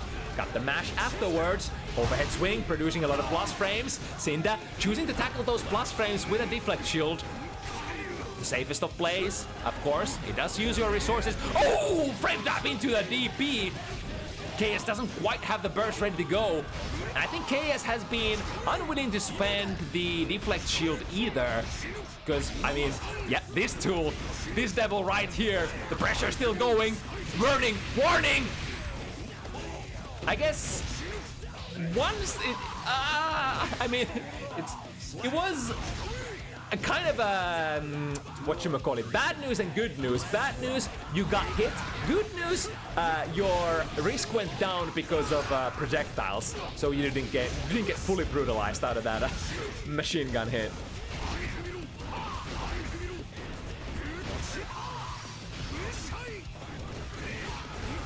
Right, good defense. Cynda staying very patient there in the face of all of those guard crushes. Sliding into the BSU once again. This is party time. deflect, sorry, KS really close to that burst, we'll have to go for it. Gold's kind, best kind. And now, oh, is that dead, is he? No, one more. Skip it to the other side, skipping a hop, is that gonna be enough? One more, it indeed is! KS, like, saves the round, not letting Cynda have the comeback. Now growing the lead once again to 2 games. Duel 1. And suddenly, it starts looking very nasty for Cynda. Reaching into that white wild assault right from the get-go and grabbing the momentum. Here we go, spend it again. But KS, oh, I got some stacks of wild assault too here, wanna see? Let me see, I think I have somewhere in my pocket. It's a really nice way for Gold Lewis to mash out. Oh, went a little too close there. It's a really nice option for KS to mash out with on Gold Lewis, because a lot of Gold Lewis buttons are fairly slow. At least you have that Wild Assault, which is technically a 9-frame starter, because the invo frames do start at the 9-frame mark. So I mean, technically you could consider it an 8-framer then, right? Here we go. Get the setup. Ooh, okay, instead of trying to combo into anything, just setting it up. Switching positions, but now Cynda getting a big, brave BSU. Lots of resources to spend for Cynda if they somehow manage to get out of this and get into the aggressive position. However, let's see if KS is willing to yield. No, sir! In fact, that's gonna be a half-hit combo. Oh, sorry, half HP combo. We're gonna respond in kind from Cynda. Getting a slightly unfortunate side switch there. I think the idea was to get a wall stick instead, or at least put the opponent in the corner with half their life left. Deflect shield, immediately back into it with Wild Assault. Is he gonna be able to skip a hop fast? No, smartly defending though. So security drone kind of cocked that combo. Wait a second, it's over! It's over! I missed it, it's over! KS! Is able to triumph it over Cynda and put an end to their win streak, right? Let me actually check that I'm not lying to you. I think Cynda had 2 straight wins before this, right? 1, 2. Yeah. All right. So one of the Gold Lewis players of Finland able to slay the beast this time around. And that said, we are moving into the last thriller of the evening. We've had this 2 times in a row, and once again, Blodboen making a comeback. One of the nastiest Asuka players I've seen in the European region. But this is a rare treat as well, because we have Devitt from France, a chip player. A rare matchup. I think we haven't had this on Bounty Hunters so far. Let's see, how does the mobility of Chip fare against the Wizard of, not really Oz, but something similar.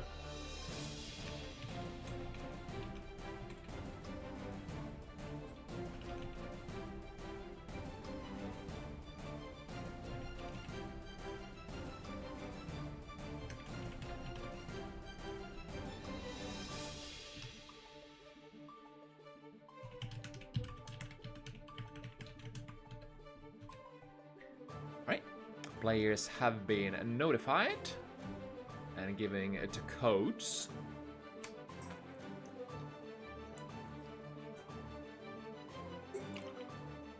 Let me take this opportunity to sip on some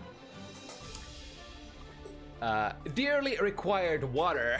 It's been a long night once again, and I suspect I might be screaming on this one because we've seen some very cool stuff from Blodboen earlier. Very convincing wins so far. Let's see if Devitt has what it takes to tame the beast.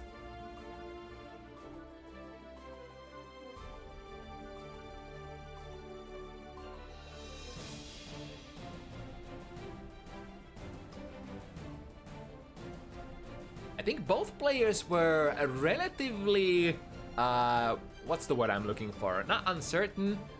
I guess uncertain is one way of looking at it. Not confident. That was the one that I was looking for. A little not confident. Unconfident? Inconfident? English? Not QK's first language. Hello? Anyway, both players had their doubts about whether they were able to play against the opponent's character here. And I guess we don't have to speculate any of that. We're gonna have to just see, or we get to see, rather, how it goes. And straight from the first hit, Blodboen goes into a nasty-ass conversion. That would have probably been a wall break as well. Alright, we have overheads and screamers, but we also have low mana. Luckily, working with this knockdown. Oh, never mind, not stopping to fully recharge. Just going into dropping that overhead and putting Devitt in a checkmate position. Trying to shop for spells. Those are some good ones. Got one of the Exodia pieces, as well as some really good offensive volleys of cubes. And still a little bit of mana left, but a couple more hits and it's gonna be broken air to air. Yes, indeed. Even wizards can play some ping pong. And I think one of the features I love from Blodboen, or one of the abilities, is that he is very good at transitioning to playing with his normals as is necessary. And I kind of, as an old school Cynda player, love that a lot. For in the old game, if you run out of calories as Cynda, you just gotta play with your normals. Don't be a pussy, just go in. That's all you can do. Your opponent is definitely not gonna hang around and let you do your stuff and recharge your, your resources. But now, unfortunately, not looking good for Blodboen. Only one utility card in hand. That's not gonna do much. The mana's running out as well. Gets a little bit of a mana charge there, but again, the card problem, there's nothing to cast. And Asuka without spells is, I guess, kind of akin to Happy Chaos without the gun, or Zato without the puppet. My guard crush in the air. Drop the meteor!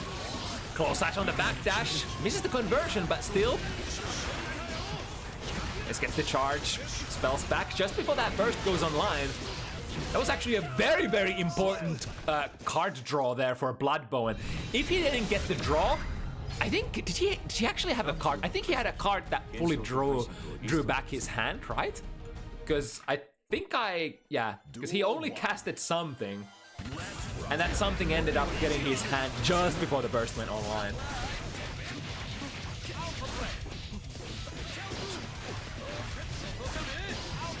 I need to get a little bit of distance between Chip in order to cast. I think the go-to strategy oftentimes, has been the deflect shield. The deflect shield Blodboen generally goes for primarily as his defensive mechanism. Yeah, you kind of have two different ways to go about it. I think if you are at the very start of the round, then you have to expend the blue burst if you screw up. But if you have 50 meter, you could do some interesting things such as deflect shield into the Chaos Cube, which is almost like a guaranteed way of either getting a whiff punish or at least making them block. And that allows you, chance to reset. Maybe recharge something or go in if you want. Alright, first is the defensive option here. We have a lot of cubes, but we also have a character that is kind of nice at evading the cubes. So teleport in hand. Nice, we got one part of the Exodia, which is the auto refill, which Blodboen would love to cast probably. Yep, cast it immediately. And now if Blodboen gets the cast, it's over. Yeah, it's over. Bam. Yeah, base the burst as well. Woo! He had that all figured out already. And I know Blodboen does like to go for the safe jump after the wall break as well. I'm not sure if Asuka can actually safe jump 9-framers, but when you have that good of a hand, you probably want to cast those utility spells instead. Just take the Exodia and win like so, without taking any risks. Alright, Chaos Cube breaking the wall. We have lots of offensive spells here. Now we can go for the safe jump, especially since one of those spells was Screamer. That's one of the nastiest thing that you can do that we've seen Blodboen use during these weeks. It's the safe jump into immediate Screamer. If the opponent backdashes, you get the... Do you still get the Screamer? I think... Is it an option select? I think it's generally like... no matter what the opponent does on block, you're gonna be in a really good place. And if it hits, you get to confirm as well. But now Mana Break goes Pop! Pop goes the Weasel, and here comes Devitt! This is the time to strike. This is where wizards cry for mercy. Ow! That throw does so much damage when you don't have any defensive modifiers. Alright, starting very strong. Close slash, sorry, far slash for Devitt. Onto the other side. Pressure still going. There we go. Deflect shield, push them away, send immediate spell after them. But Devitt, oh, very nice. Big read there. Throw on the opponent's deflect shield. Now, Blodboen still has 50 ready to go. 15 forward. What's the play? Throw! But Devitt was already on the next RPS layer of the Yomi. Oftentimes, throw is gonna be your fastest move in that situation when both are drifting against each other. And at that moment, you generally, I think, have three options. Either you throw, if you think your opponent is gonna throw, or if you think your opponent is gonna strike. If you think your opponent is gonna throw, you either backdash or jump.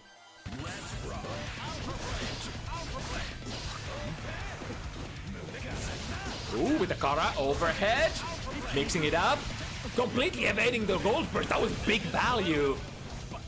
Because I think it's fair to say that as Asuka player, you're gonna have to defend some amount of chip pressure most rounds. So if all of your universal resource or your defensive universal resources are gone, it's gonna be so hard because, you know, you're a wizard. You're a wizard, Harry. But we do have a DP here in hand now. Able to use it properly. There we go. Devitt. Response in kind. Mana shield is gone. And that means big, big damage.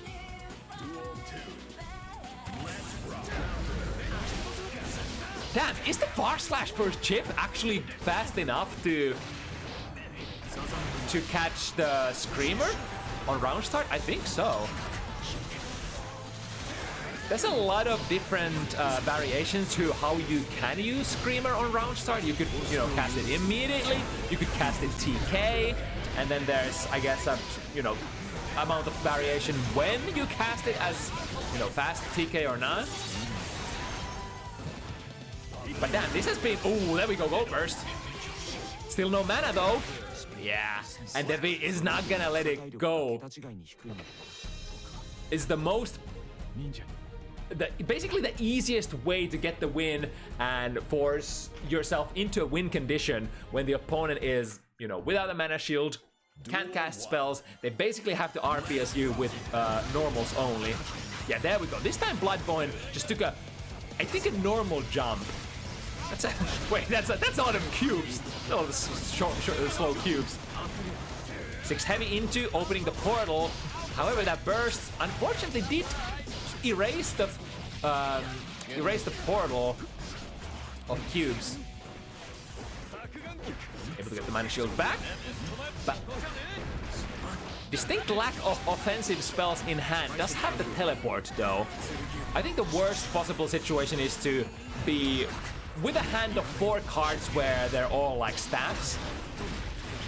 And generally you kind of want to cast the spells instead of discarding them if possible.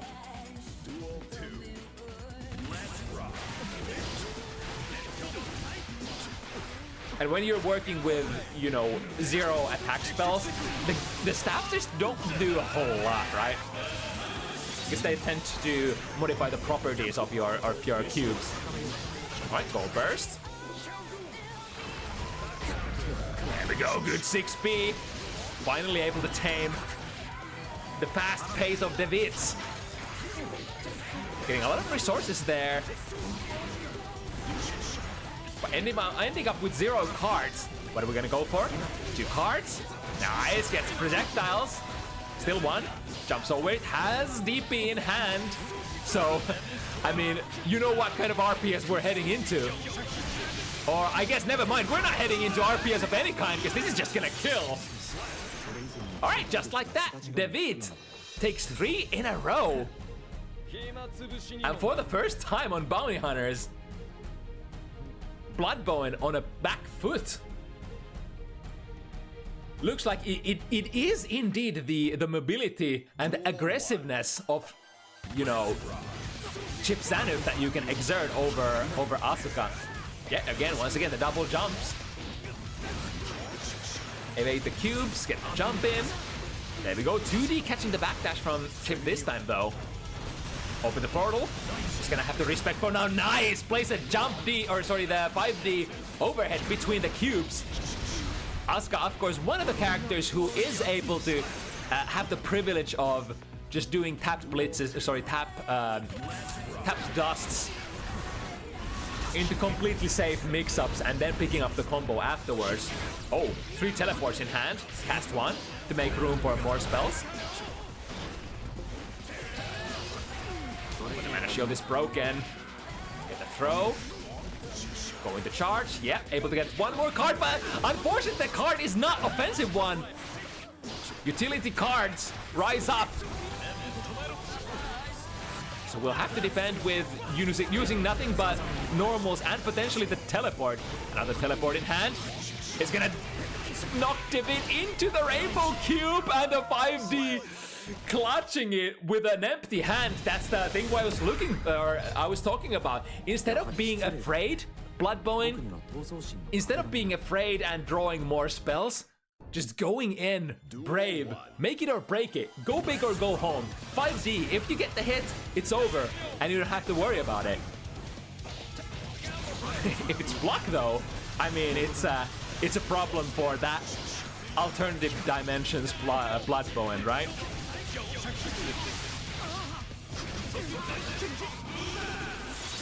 Alright, through the wall, extremely close to a mana break.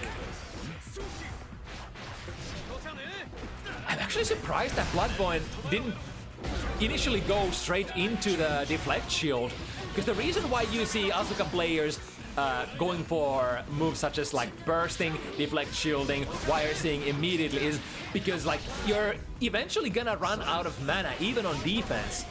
When you're normal blocking, you're gonna lose a lot of that ever so important mana, and when it runs out, it's like everything's gone, it's all over. Alright, small mosquito bites in terms of the diagonal alphas coming through. And now, in the striking position, we are playing big here. RC. Let's see how much mana we can drain.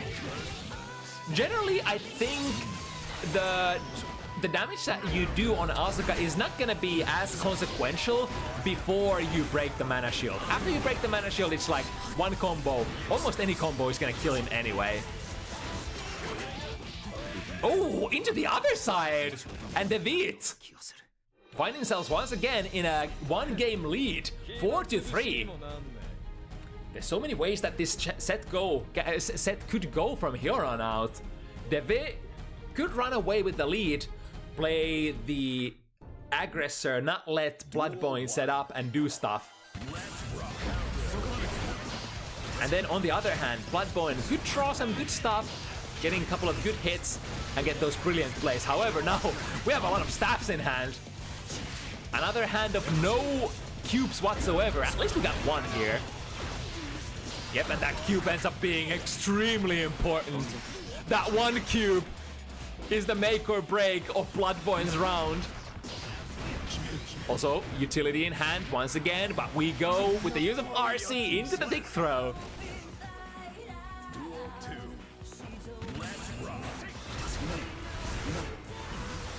Alright, looking better this time around. Double jump, go over the cube. I think the jump 2K actually ended up hitting the hurt box of the cube and erasing it. 5D is available. Nice. Stands up this time. It's kind of hard to see as well. When the portal is open and the cubes are flowing out, it's kind of hard to see if the orange flash is coming out from Asuka or not, depending on where the cubes are traveling. So this time Devitt with their own tick throws. ODG, Rekka 2.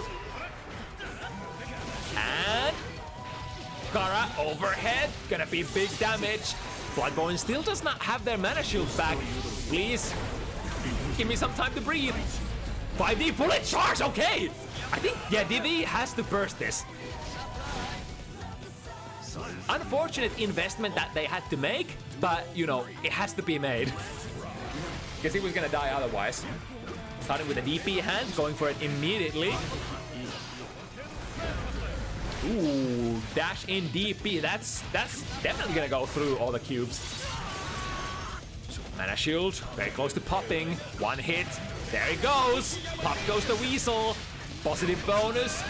Only 50 meter ready to go.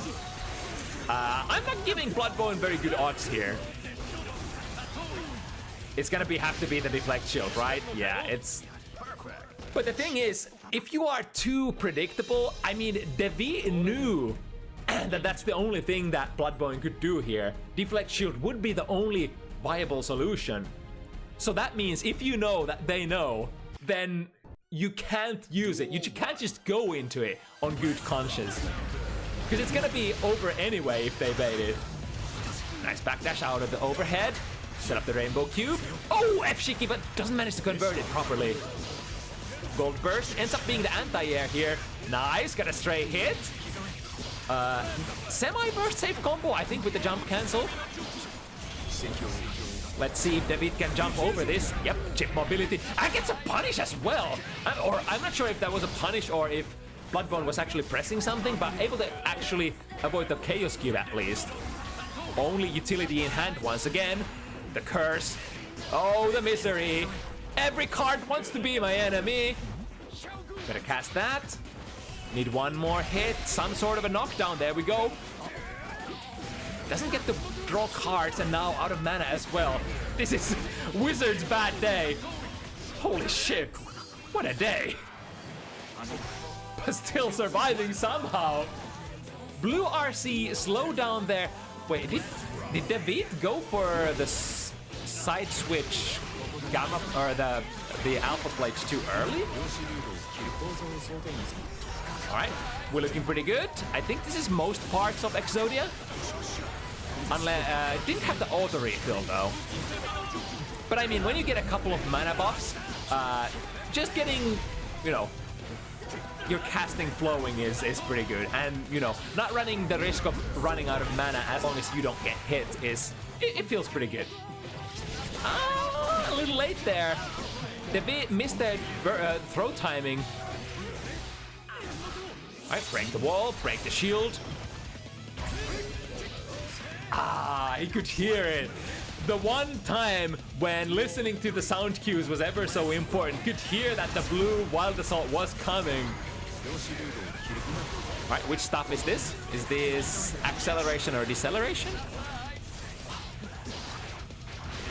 Alright, DP. Oh, not gonna take any of this overhead shenanigans from the 6 heavy. Good defense from Blodboen.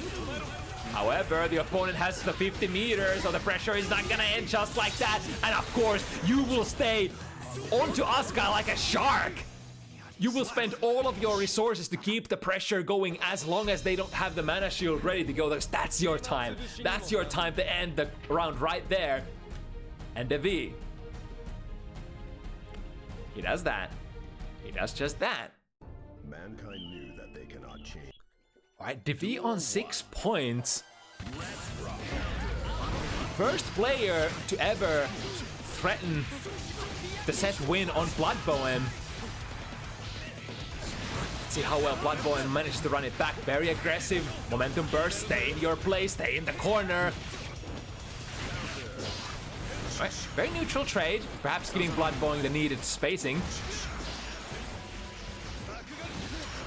Go. We have overhead in hand. Uses it to combo. Still the low spell. Devitt, no. Oh, was they able to draw into Screamer there and casting it immediately, catching Devitt off guard? That was really cool. RNG, it feels really good when you are in a sticky situation and the RNG favors you like that. Or who knows, maybe Devitt was able to hit confirm what he drew from the deck. I mean, I don't rule that out as an option.